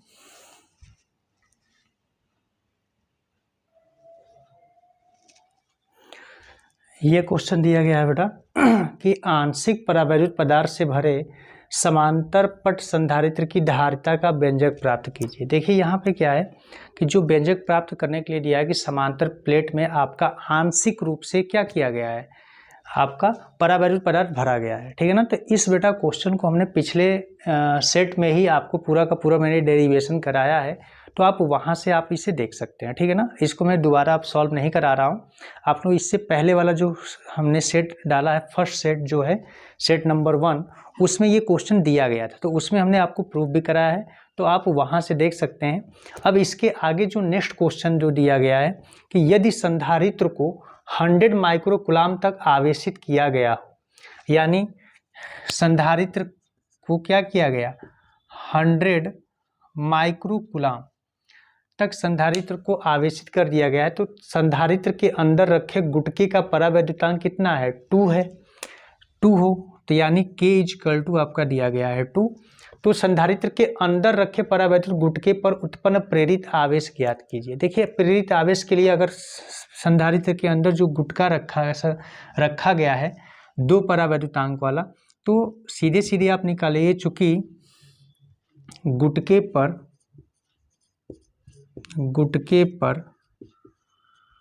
उत्पन्न आवेश, तो गुटके पर बेटा उत्पन्न आवेश क्या हो जाएगा, यानी Q dash equal to total जितना आवेशित किया गया है वो और माइनस Q अपॉन में K, क्योंकि जो आवेश होता है आवेश के क्या होता है, रेसिप्रोकल है, यानी कौन सा यहाँ पे परावैद्युत। तो Q माइनस Q अपॉन क्या कर सकते हैं, K कर सकते हैं। तो Q dash equal to Q आप कॉमन कर लो तो 1 माइनस 1 अपॉन क्या हो जाएगा, K। तो आप Q डैश की वैल्यू यानी Q की वैल्यू रखिए, तो Q की वैल्यू आपकी कितनी है, 100 है। 1 माइनस 1 अपॉन K की वैल्यू कितनी है, 2 है। आप जब इसे सॉल्व कर लोगे तो ये हो जाएगा Q dash equal to 100 into 1 में से 1/2 माइनस करोगे तो क्या आ जाएगा, 1/2, और 2 से ये 50 बार में कैंसिल हो जाएगा, यानी Q डैश इजकल टू कितना आ जाएगा, 50 माइक्रो कूलम। यानी हम कह सकते हैं कि जो आपका संधारित्र के अंदर परावैद्युत गुटका रखा गया है उस पर आप प्रेरित आवेश कितना हो जाएगा, 50 माइक्रो कूलम हो जाएगा, ठीक है ना। अब इसके आगे हम नेक्स्ट क्वेश्चन देखते हैं।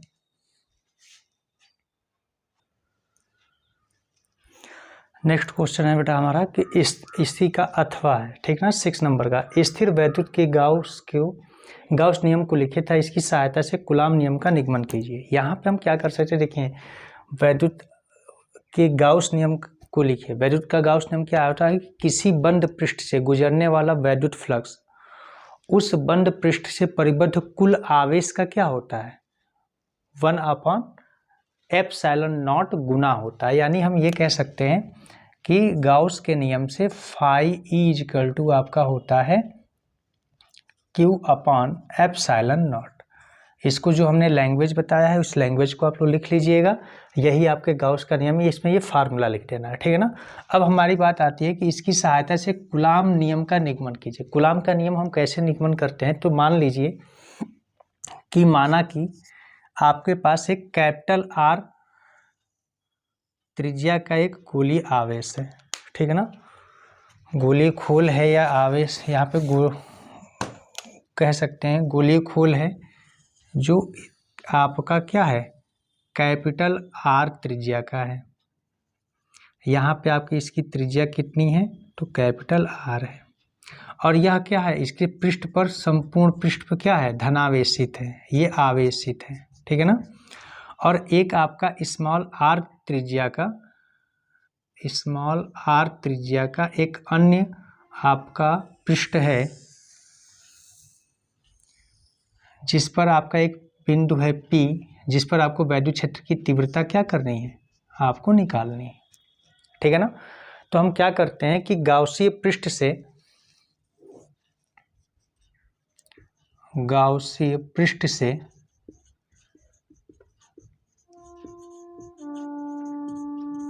निकलने वाला कुल वैद्युत फ्लक्स, तो बेटा कुल वैद्युत फ्लक्स क्या हो जाएगा, फाई ई इजकल टू, तो यहाँ पे हो सकता है आपका, देखिए फाई इजकल टू क्या होता है, ई इंटू ए, और ये होता है कॉस थीटा। यानी ई क्या है, वैद्युत क्षेत्र की तीव्रता है आपकी, ए क्या है आपका, तो ए बेटा जो है ये आपका इस पृष्ठ का क्या है, क्षेत्रफल है, और कॉस थीटा इससे बनने वाला एंगल है। तो यहाँ पे एंगल जो बनेगा, देखिए यहाँ पे रेडियस क्या होता है, इस पे लंबवत होता है, और ये भी इसी के ऊपर लंबवत है। तो परपेंडिकुलर लंबवत अगर एक दूसरे पे लंब ही पड़ेंगे तो थीटा की वैल्यू क्या हो जाएगी आपकी, चूंकि थीटा इजकल टू ये हो जाएगा 0 डिग्री। तो फाई ई इजकल टू आप यहाँ से देखते हैं तो फाई ई की वैल्यू बेटा हो जाएगी ई इंटू ए की वैल्यू हो जाएगी 4πr², और यहाँ पे बेटा क्या हो जाएगी, कॉस 0 डिग्री। कॉस 0 की वैल्यू क्या होती है, 0 होती है। तो फाई ई इजकल टू आप लिख सकते हो ई इंटू 4πr²। इसे इक्वेशन नंबर क्या कर लें, 1 कर लेते हैं। या फाई ई इक्वल टू क्या होता है, अब इतना आ गया, गाउस प्रमेय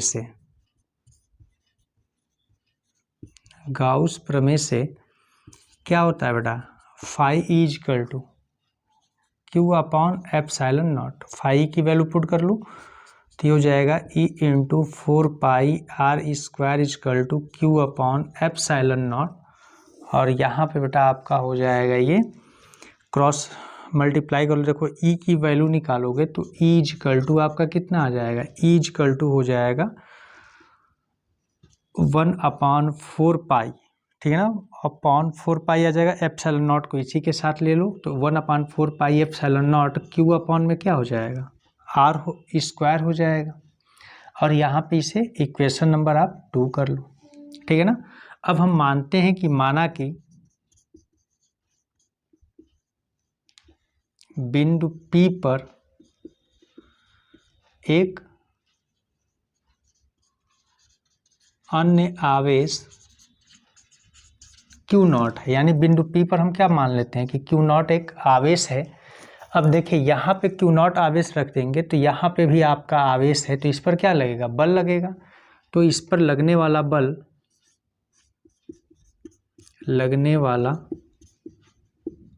बल F इक्वल टू क्या होता है बेटा, तो E इंटू क्यू नॉट हो जाएगा।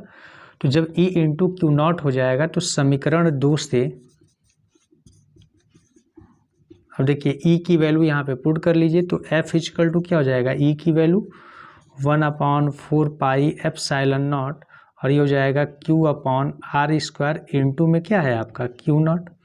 और यही बेटा क्या है, कूलाम का नियम है, यही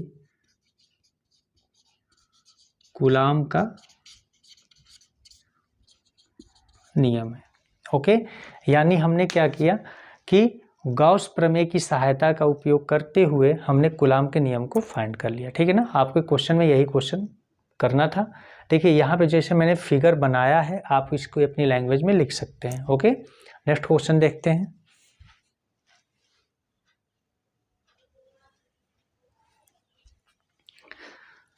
सेवन नंबर क्वेश्चन देखते हैं बेटा। 7 नंबर क्वेश्चन है कि फ्लेमिंग के बाएं हाथ का नियम लिखिए। देखिए फ्लेमिंग के बाएं हाथ का नियम क्या होता है। फ्लेमिंग के बाएं हाथ का नियम, जैसे हमने आपको दाएं हाथ का नियम बताया था, वैसे ही फ्लेमिंग के बाएं हाथ का नियम हम बता दे रहे हैं, आप लोग लिख लीजिएगा, ठीक है ना। तो जैसे देखिए यहाँ पे ये हमारा बाएं हाथ है, बाएं हाथ की तीनों उंगलियों को, यानी अंगूठे के पास की दोनों उंगलियों को हम इस तरह से फैलाएं कि यह तीनों उंगलियां एक दूसरे के क्या हो बेटा, लंबवत हो, परपेंडिकुलर हो। ये इसके परपेंडिकुलर है, ये आपका इसके परपेंडिकुलर है, और ये आपका इसके परपेंडिकुलर, यानी तीनों एक दूसरे के क्या है, परपेंडिकुलर है। अब यहाँ पे हम देखते हैं लंबवत हैं, तो फ्लेमिंग ने ये बताया था कि यदि हमारी अंगूठे की पास वाली उंगली है, इसको बेटा हम तर्जनी कहते हैं, यदि हमारी तर्जनी चुंबकीय क्षेत्र की दिशा को प्रदर्शित करती है, तो ये जो मध्यमा है मध्यमा हमारा किसको इंडिकेट करेगी, धारा की दिशा को। और जो अंगूठा होता है यह गति की दिशा को बताएगा या आपकी बल की दिशा को बताएगा, ठीक है ना। तो यहाँ पे आप इस चीज़ को लिख लीजिएगा, सेम है जैसे मैंने बताया वैसे ही आपको नोट करना है। ओके, हम क्वेश्चन इसमें देखते हैं कि दिया है कि 1 × 10⁻⁹ कूलाम से आवेशित कण चुंबकीय क्षेत्र vector B equal to 4i cap plus 3j cap tesla है में vector V equal to -75i cap plus 100j cap metre पर सेकेंड से प्रवेश करता है। कण पर लगने वाले चुंबकीय बल का परिमाण एवं दिशा ज्ञात कीजिए। तो यहाँ पे हम देखते हैं, चलिए आइए क्वेश्चन को सॉल्व करते हैं। इसमें बेटा दिया गया है आपका आवेश, तो Q इक्वल टू आपकी वैल्यू दी गई है 1.0 × 10⁻⁹ कूलाम, ठीक है। वेक्टर B इक्वल टू आपको वैल्यू दे दी गई है 4i cap plus 3j cap, and vector V equal to आपको दिया गया है बेटा -75i cap plus 100j cap. Okay, तो आपको बेटा बल निकालना है। आपको बेटा पता है कि चूंकि F इक्वल टू क्या होता है, F इक्वल टू बेटा हमारा फार्मूला होता है Q into vector V cross vector B। Okay, ये एक हमारा फार्मूला होता है क्यू वी साइन थीटा जो होता है उसी को वेक्टर फॉर्म में हम ऐसे लिख सकते हैं, ठीक है ना। तो यहाँ पे हमें क्या करना पड़ेगा, इसे इक्वेशन 1 कर लीजिए। यहाँ पे हमें v और b इन दोनों का क्या निकालना पड़ेगा, हमें मान निकालना पड़ेगा, ठीक है ना। तो vector v cross vector b की अगर वैल्यू निकालते हैं तो हम कैसे निकालते हैं, आइए इसको मैट्रिक्स से सॉल्व करते हैं। Vector v cross vector b equal to, यहाँ पे देखिए सबसे पहले हम क्या कर लेंगे कि इन तीनों में जो वेक्टर आपको दिए गए हैं आई कैप जे कैप और के तो है ही नहीं दोनों में, लेकिन के को भी हम नोट कर सकते हैं, आई कैप जे कैप और यहाँ पे हो जाएगा के कैप। तो देखिए v में, आप देखिए v में क्या दिया गया है, आई कैप का गुणांक कितना है -75, तो आई के नीचे नोट कर लीजिए। जे में कितना है 100 है, तो इसको यहाँ नोट कर लीजिए। के इसमें नहीं है तो के का गुणांक क्या हो जाएगा 0। अगर हम बी की बात करते हैं तो बी में आई कैप का गुणांक है 4, जे के गुणांक है 3 और के का गुणांक कुछ नहीं है, तो यहाँ पे हम ले लेंगे 0। अब देखिए यहाँ पे क्या होता है कि vector B cross vector B equal to, आपका फार्मूला क्या होता है, आई कैप माइनस ब्रैकेट के बाहर यहाँ पे होता है जे कैप और प्लस में यहाँ पे ब्रैकेट में हम क्या कर लेते हैं के कैप। ये आपका फार्मूला होता है आई माइनस जे प्लस के। अब यहाँ पे क्या लिखते क्या है, तो देखिए अगर जब हमें आई के गुणांक चाहिए तो आई का गुणांक चाहिए तो आई वाले को हम मल्टीप्लाई नहीं करते हैं। आपने मैट्रिक्स से इंटर में पढ़ा होगा, मैथ के जो बच्चे हैं वो जानते हैं, तो इसको हम लोग नहीं लेते हैं और जे और के वाली वैल्यू में क्रॉस मल्टीप्लाई करते हैं ऐसे, ठीक है ना। तो यहाँ पे हम 100 में 0 से मल्टीप्लाई करेंगे क्या आ जाएगा 0, 3 से 0 में मल्टीप्लाई करेंगे तो माइनस का क्या आ जाएगा 0। सेम है जब जे की वैल्यू निकालते हैं तो फिर यहाँ पे आई और के में मल्टीप्लाई करते हैं, -75 से 0 में मल्टीप्लाई करोगे 0 और माइनस का यहाँ पे क्या आ जाएगा 0। और जब हम के की वैल्यू निकालते हैं तो इसको बेटा हम थोड़ा सा हटा रहे हैं यहाँ, जब के का हमें गुणांक चाहिए तो के की वैल्यू को नहीं लेते हैं, आई और जे में क्रॉस मल्टीप्लाई करते हैं, ठीक है। तो ऐसे जब क्रॉस मल्टीप्लाई करोगे तो -75 3 जा यहाँ पे कितना हो जाएगा, तो 3 5 जा 15 और 3 7 जा 21 और 1 22, यानी ये हो जाएगा माइनस का 225 और माइनस, अब ये देखिए 4 से 100 में मल्टीप्लाई करोगे तो ये हो जाएगा आपका 400। सॉल्व करोगे तो vector b cross vector b equal to, ये जो टोटल 0 हो जाएगा, 0 से 0 माइनस करोगे 0 से मल्टीप्लाई करोगे 0, ये भी 0 बचेगा आपका क्या, देखिए तो ये हो जाएगा माइनस का 225 माइनस 400 और यहाँ पे बेटा क्या है के कैप है।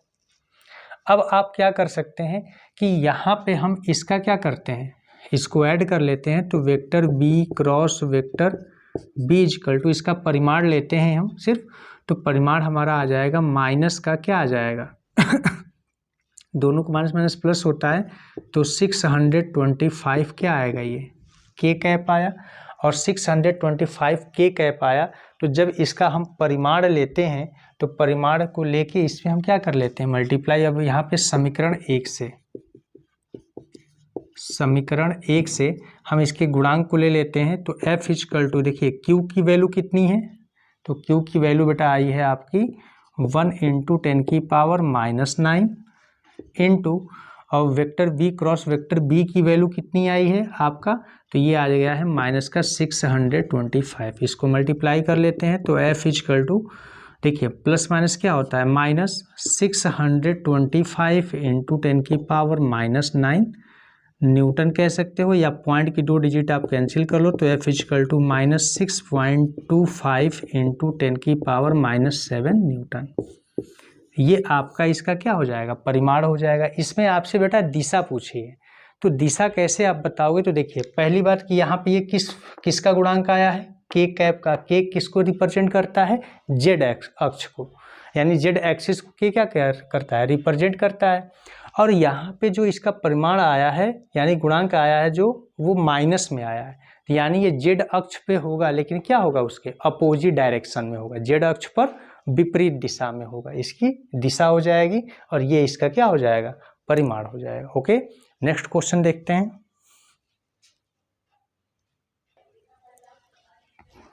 देखिए बेटा इसके पहले वाला क्वेश्चन जो दिया गया था उसका अथवा जो क्वेश्चन है उसमें भी आपका बेटा यही क्वेश्चन दिया गया था कि किसी वृत्ताकार धारावाही कुंडली के कारण उत्पन्न केंद्र पर चुंबकीय क्षेत्र की तीव्रता निकाले। इससे पहले वाले क्वेश्चनों में हमने उसी का डेरिवेशन आपको कराया था, ठीक है ना, इसीलिए उसका अथवा हमने क्या कर दिया, छोड़ दिया है। अब उससे पहले हमने 7 नंबर क्वेश्चन कराया था, तो उसमें देखिए हमने -625 के कैप जो आया था, तो आपको हमने बताया कि गुणांक ले लेते हैं, ठीक है ना। तो उसमें चाहो तो आप के कैप को भी उसी के साथ लिख सकते हो, ठीक है ना। जितना आंसर आया था उसी के आगे के कैप न्यूटन भी आप लिख सकते हो, कोई इसमें गलत नहीं है, ठीक है, ओके। अब इसके आगे हम लोग नेक्स्ट क्वेश्चन देखते हैं कि दिया गया है कि दिए गए परिपथ में गणना कीजिए। पहले दिया है आपको धारा बताना है, ठीक है ना। तो धारा अगर आपको बताना है बेटा, तो देखिए यहाँ पे क्वेश्चन में देखिए ये वैल्यू हमने नहीं नोट किया है। क्वेश्चन में आपका वैल्यू जो दिया गया है ये है आपका LCR और टोटल वैल्यू है ये है 80 वोल्ट, ये भी है बेटा आपका 80 वोल्ट और ये है आपका 200 ओम। तो यहाँ पे आप क्या कर सकते हैं, देखिए जो जो वैल्यू दिया गया है उसको आप पहले नोट कर लीजिए, ओके। तो यहाँ पे देखिए आपको दिया गया है, देखिए VL यानी प्रेरकत्व का विभवांतर कितना है, 80 वोल्ट है। आपका VC धारिता का विभवांतर कितना है, 80 वोल्ट है। उसके बाद आपका R का मान कितना दिया गया है, तो 200 ओम है। R कह लो या प्रतिबाधा Z भी इस कहते हैं, ठीक है ना। अब यहाँ पे देखिए इक्वेशन को अगर हम कंपेयर करेंगे, ठीक है ना, तो कंपेयर करोगे किससे V = 400 sin 10 पाई t। इक्वेशन 1 कर लो, तो यहाँ पे लिख लो चूँकि V = V0 sin omega t से समीकरण 1 की तुलना करने पर, और जब बेटा तुलना करोगे तो V0 की वैल्यू कितनी आ जाएगी, 400। इसको V0 कहिए या आप नॉर्मली V कह सकते हो, ठीक है ना। ये आपका पोटेंशियल है। अब यहाँ पे ये भी क्या होगा, 400 वोल्ट होगा। आपको धारा निकालनी है, तो धारा देखिए फर्स्ट क्वेश्चन में धारा निकालनी है। धारा I = बेटा क्या होता है, I = V अपॉन क्या होता है, R होता है।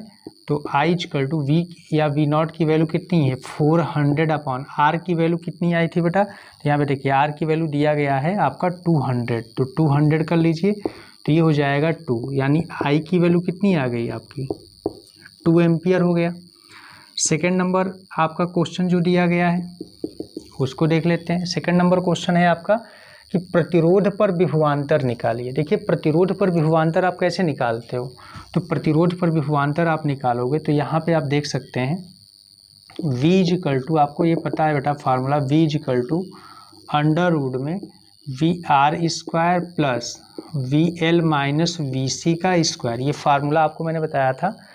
इसी फार्मूले पे अकॉर्डिंग हम सॉल्व करते हैं, तो V = आपका ये हो जाएगा अंडर रूट में, देखिए इनकी वैल्यू पुट करिए, तो VR² = आप जब इनकी वैल्यू पुट करोगे, VL की वैल्यू कितनी है, 80 है, तो VR² प्लस 80 और VC की भी वैल्यू बेटा कितनी आई है आपकी, 80 आई है, तो -80 का स्क्वायर, यानी V = ये हो जाएगा अंडर रूट में VR² प्लस 0, यानी ये हो कह सकते हैं V = अंडर रूट में VR का स्क्वायर या इक्वल में VR। तो VR किसके इक्वल हो गया, V के, और V की बेटा वैल्यू कितनी दी गई थी, 400, तो ये आपका हो गया 400 वोल्ट, ओके। अब आपका थर्ड नंबर क्वेश्चन कह रहा है कि L तथा C पर विभव के बीच कलांतर निकालिए। देखिए विभव के बीच कलांतर क्या होता है, आपको मैंने ये भी फार्मूला बताया था। थर्ड क्वेश्चन है कलांतर, तो tan phi = ωL minus ωc upon या इस फार्मूले से ना निकाल के आप सीधे सीधे निकालिए, VL माइनस VC अपॉन में क्या होता है, R कह सकते हो या Z कह सकते हो, ठीक है ना। R और Z यहाँ पे दोनों क्या है, इक्वल है, प्रतिबाधा है Z। तो अगर वैल्यू पुट करते हो तो ये हो जाएगा tan phi = यहाँ पे VL की वैल्यू भी 80 है, VC की भी वैल्यू 80 है और R की वैल्यू आपकी कितनी दी गई है, तो R की वैल्यू है बेटा 200। इसको जब सॉल्व करोगे तो ये हो जाएगा 0/200, यानी आप लिख सकते हो tan phi = 0। और जब बेटा tan phi = 0 होता है तो phi = क्या हो जाएगा, तो phi = देखिए tan कितने डिग्री की वैल्यू 0 होती है, तो tan 0 डिग्री की वैल्यू 0 होती है, तो यहाँ पे क्या हो जाएगा, phi की वैल्यू 0, यानी कलांतर आपका कितना आ जाएगा, phi आएगा और phi की वैल्यू कितनी आई है 0, यानी कलांतर आपका 0 डिग्री हो जाएगा। ओके, आगे नेक्स्ट क्वेश्चन देखते हैं।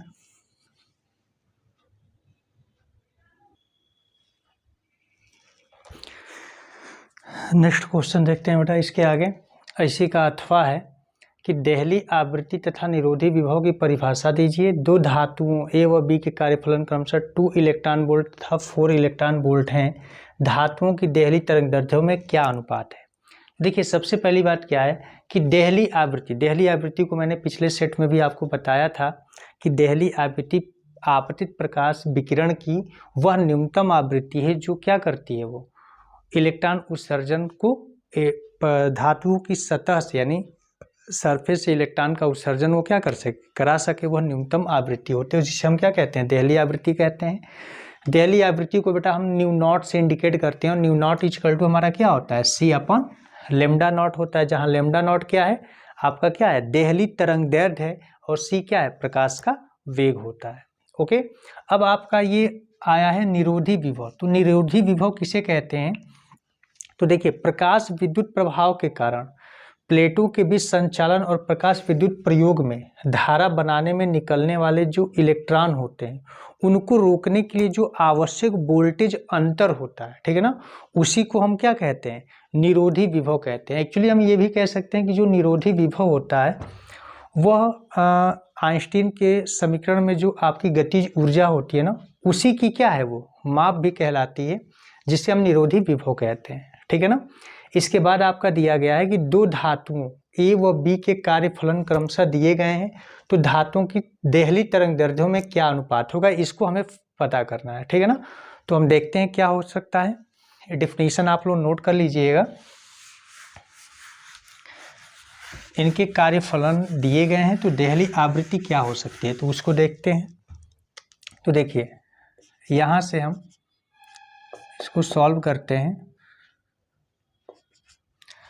देखिए दिया है कि A व B के कार्यफलन क्रमशः, यानी हम कह सकते हैं कि कार्यफलन को बेटा देखिए phi नॉट या W से परिचय करते हैं, तो WA = आपका दिया है 2 इलेक्ट्रॉन वोल्ट और WB = आपका दिया है 4 इलेक्ट्रॉन वोल्ट। ओके, चूंकि आपको पता है बेटा कि कार्यफलन W = क्या होता है, H न्यू नॉट होता है, और इससे पहले ये भी हमने बताया तथा न्यू नॉट = क्या होता है, C/λ0 होता है।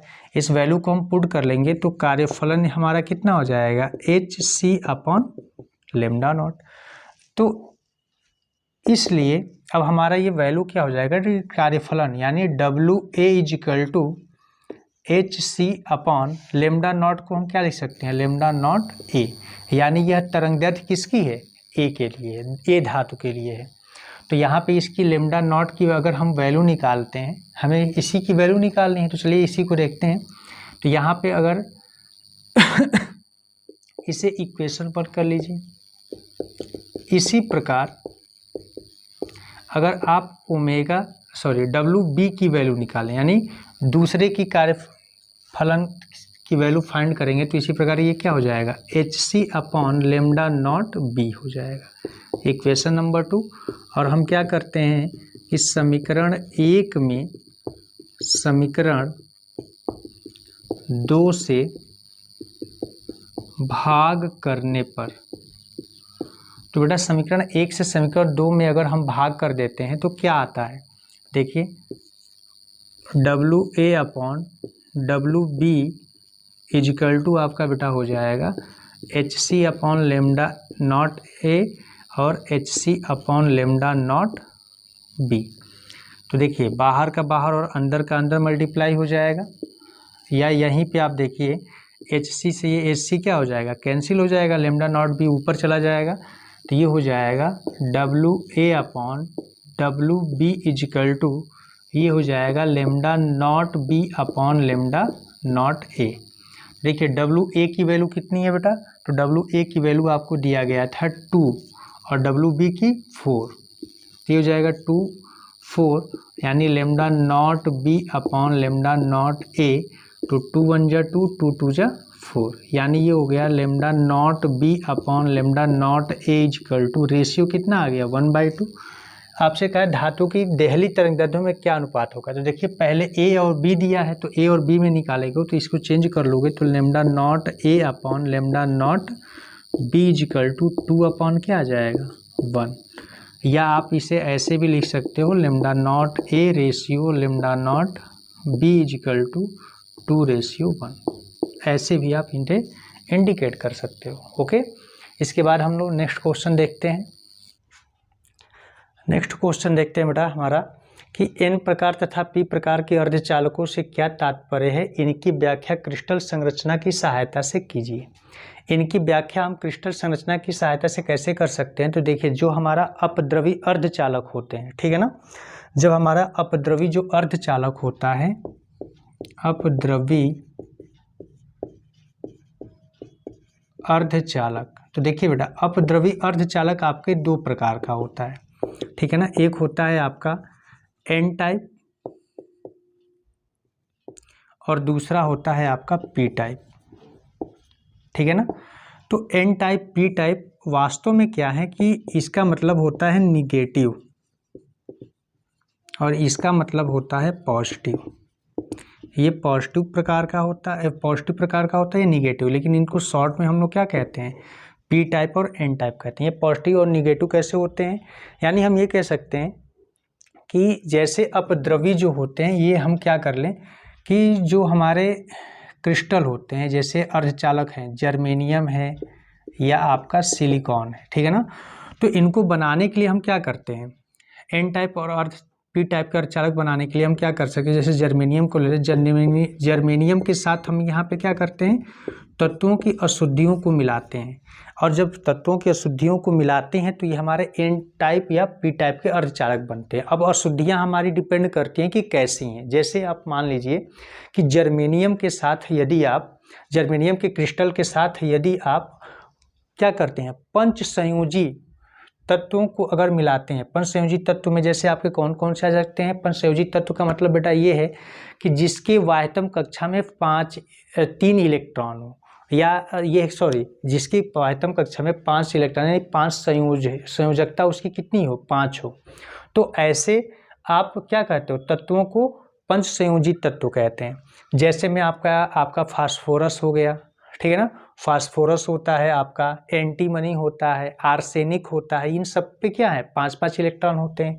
तो अगर जैसे हम जर्मेनियम के साथ अगर मिलाते हैं किसको, तो मान लो कि आप जर्मेनियम के साथ मिला रहे हो फास्फोरस को, ठीक है ना, फास्फोरस को अगर आप मिलाते हो तो जैसे मान लीजिए कि ये जर्मेनियम है, तो ये जर्मेनियम के वाह्यतम कक्षा में कितने संयोजी इलेक्ट्रॉन होते हैं, तो जर्मेनियम के वाह्यतम कक्षा में 4 होते हैं, तो इन चारों को मैं इंडिकेट कर दे रहा हूँ यहाँ पे, ये 4 इलेक्ट्रॉन हो गए।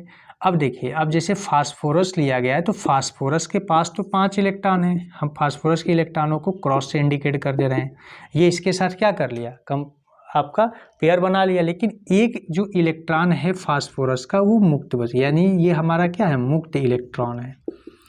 और जब मुक्त इलेक्ट्रॉन बचा है शेष, तो इसकी प्रकृति कैसी होती है, इलेक्ट्रॉन की निगेटिव होती है, यानी ये क्या कहलाएगा, ये आपका पंच संयोजी तत्व में यानी N टाइप आ जाएगा, ठीक है ना, जहाँ पे आपका ये क्या है, निगेटिव इसकी प्रकृति हुई, और निगेटिव का मतलब क्या हो गया, N, यानी N टाइप। और जब P टाइप के अर्धचालक की बात की जाती है तो P टाइप में आप क्या कहोगे कि जर्मेनियम या सिलिकॉन के क्रिस्टल के साथ हम क्या करते हैं, 3 संयोजी वाले तत्वों को क्या कर दें, मिलाएं। जैसे 3 संयोजी वाले तत्व कौन से हैं हमारे, एल्युमिनियम है, बोरान है, और भी बहुत सारे हैं, आप चेक कर सकते हैं। तो जैसे मान लीजिए कि अगर जर्मेनियम के साथ हमें मिलाना है, तो चलिए इसी को आगे बता देते हैं। इसमें अगर हम जर्मेनियम के साथ बात करते हैं जर्मेनियम के साथ अशुद्धि किसके मिलाते हैं? 3 संयोजी वाले की मिलाते हैं। तो जर्मेनियम का ये क्रिस्टल है, इसके साथ हमने मिला, जैसे मान लीजिए जर्मेनियम को डॉट से इंडिकेट कर दिया हमने इलेक्ट्रॉनों को, और ये आपका एल्युमिनियम हो गया। तो जो एल्युमिनियम का होता है, तो एल्युमिनियम के पास तो 3 ही इलेक्ट्रॉन है ना, इसको क्रॉस से इंडिकेट कर दिया मैंने। अब यहाँ पे एक क्या हो बच गया, होल बच गया, इसको हम लोग होल भी बोलते हैं, ठीक है, वीवर भी बोलते हैं या कोटर भी बोलते हैं, ठीक है ना।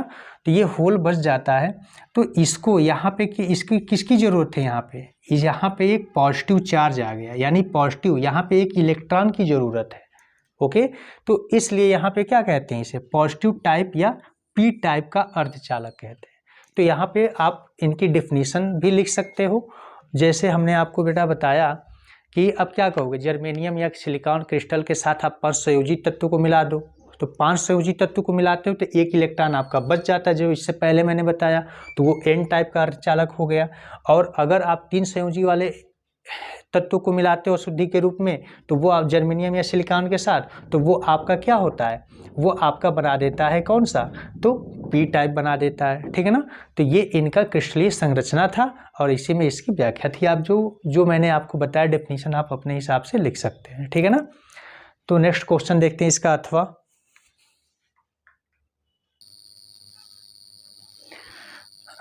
देखिए बेटा 9 नंबर का अथवा क्वेश्चन है कि प्रकाशिक पथ क्या होता है। एक कांच के गुटके में 6000 एंगस्ट्रॉम की एक वर्णीय प्रकाश किरण आपतित है। गुटके का अपवर्तनांक 1.5 है। गुटके से परावर्तित एवं अपवर्तित किरणों की चाल तथा तरंगदैर्घ्य ज्ञात कीजिए, ठीक है ना। देखिए प्रकाशिक पथ क्या होता है, तो प्रकाश जिस पथ पे ट्रेवल करती है यानी चलती है, प्रकाश जिस पथ पे आती है, जिस पथ से आती है उसके पथ को ही क्या कहते हैं, प्रकाशिक पथ कहते हैं। ये तो नॉर्मल है, आप लोग बता सकते हैं। मेन है आपका यहाँ पे देखिए, इसके आगे दिया गया है न्यूमेरिकल कि एक कांच के गुटके में 6000 एंगस्ट्रॉम की एक वर्णीय प्रकाश किरण आपतित होती है। एक वर्णीय प्रकाश है 6000 एंगस्ट्रॉम की। तो यहाँ पे मान लीजिए कि λ1 इक्वल टू आपका दिया है 6000 एंगस्ट्रॉम। ओके, गुटके का अपवर्तनांक जो दिया है वो म्यू इक्वल टू दिया है 1.5। गुटके से परावर्तित एवं अपवर्तित किरणों की चाल तथा तरंगदैर्घ्य ज्ञात कीजिए। देखिए परावर्तित और अपवर्तित तरंगों की जो तरंगदैर्घ्य निकालेंगे हम। देखिए प्रकाश की किरणें जब एक माध्यम से दूसरे माध्यम में जाती हैं तो वो क्या होता है, आपका अपवर्तित है, और प्रकाश अगर उसी माध्यम में अगर वापस टकरा के उसी माध्यम में जा रही है तो परावर्तित होती है वो। यानी हम ये कह सकते हैं कि प्रकाश जैसे टकराती है उसी माध्यम में जा रही है तो परावर्तित है। तो यहाँ पे सबसे पहले अगर हम देखें कि अगर गुटके से प्रकाश की किरण परावर्तित हो रही है तो परावर्तित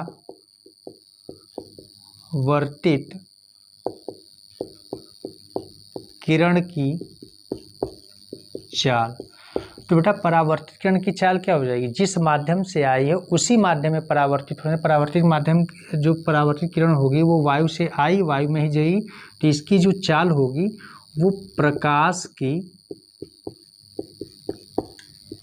चाल यानी सी के क्या हो जाएगी, बराबर हो जाएगी। तो परावर्तित किरण की चाल कितनी हो जाएगी यहाँ पे, तो यहाँ पे चाल v1 अगर कर लेते हो तो ये हो जाएगी आपकी, प्रकाश की चाल कितनी होती है 3 × 10⁸ मीटर प्रति सेकेंड।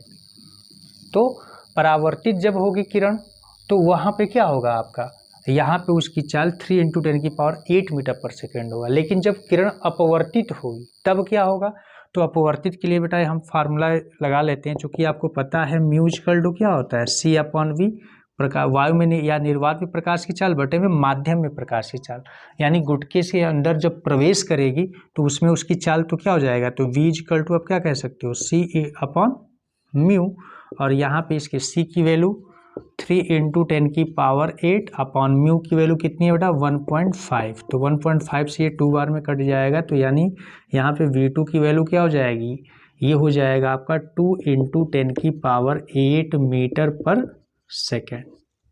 ओके, अब हम इसकी तरंगदैर्घ्य को निकाल लेते हैं। तरंगदैर्घ्य हमारा कितना होगा, अगर चूंकि बेटा आपको पता है कि म्यू इक्वल टू क्या होता है C/V होता है, तो म्यू इक्वल टू, अब देखिए चूंकि यहाँ पे ये कर लीजिए कि C इक्वल टू आपको क्या है होता है कि न्यू इंटू लेमडा 1 हो गया। प्रकाश में तरंग दैर्ध्य कितनी हो गई, लेमडा 1।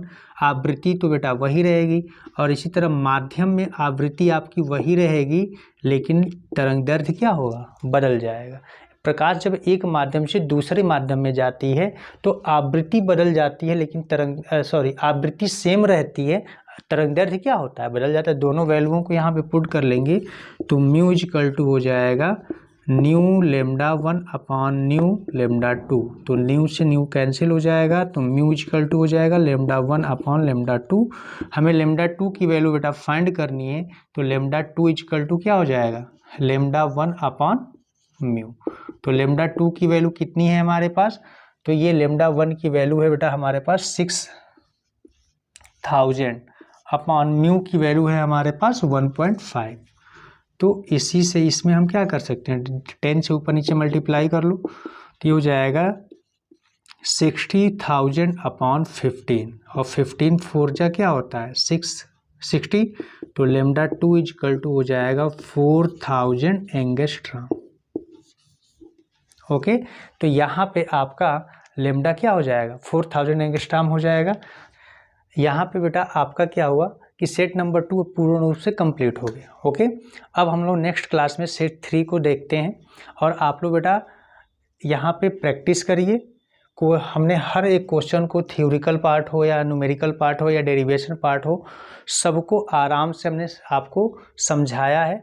अच्छे से आप प्रैक्टिस करिए। अगर कोई भी टॉपिक या कोई भी क्वेश्चन आपको नहीं समझ में आ रहा है तो प्लीज़ आप कमेंट बॉक्स में आप कमेंट कर सकते हैं। हम नेक्स्ट क्लास में उसी को सबसे पहले आपको क्या करेंगे, बता देंगे। उसके बाद हम नए सेट को क्या करेंगे, स्टार्ट करेंगे। ओके।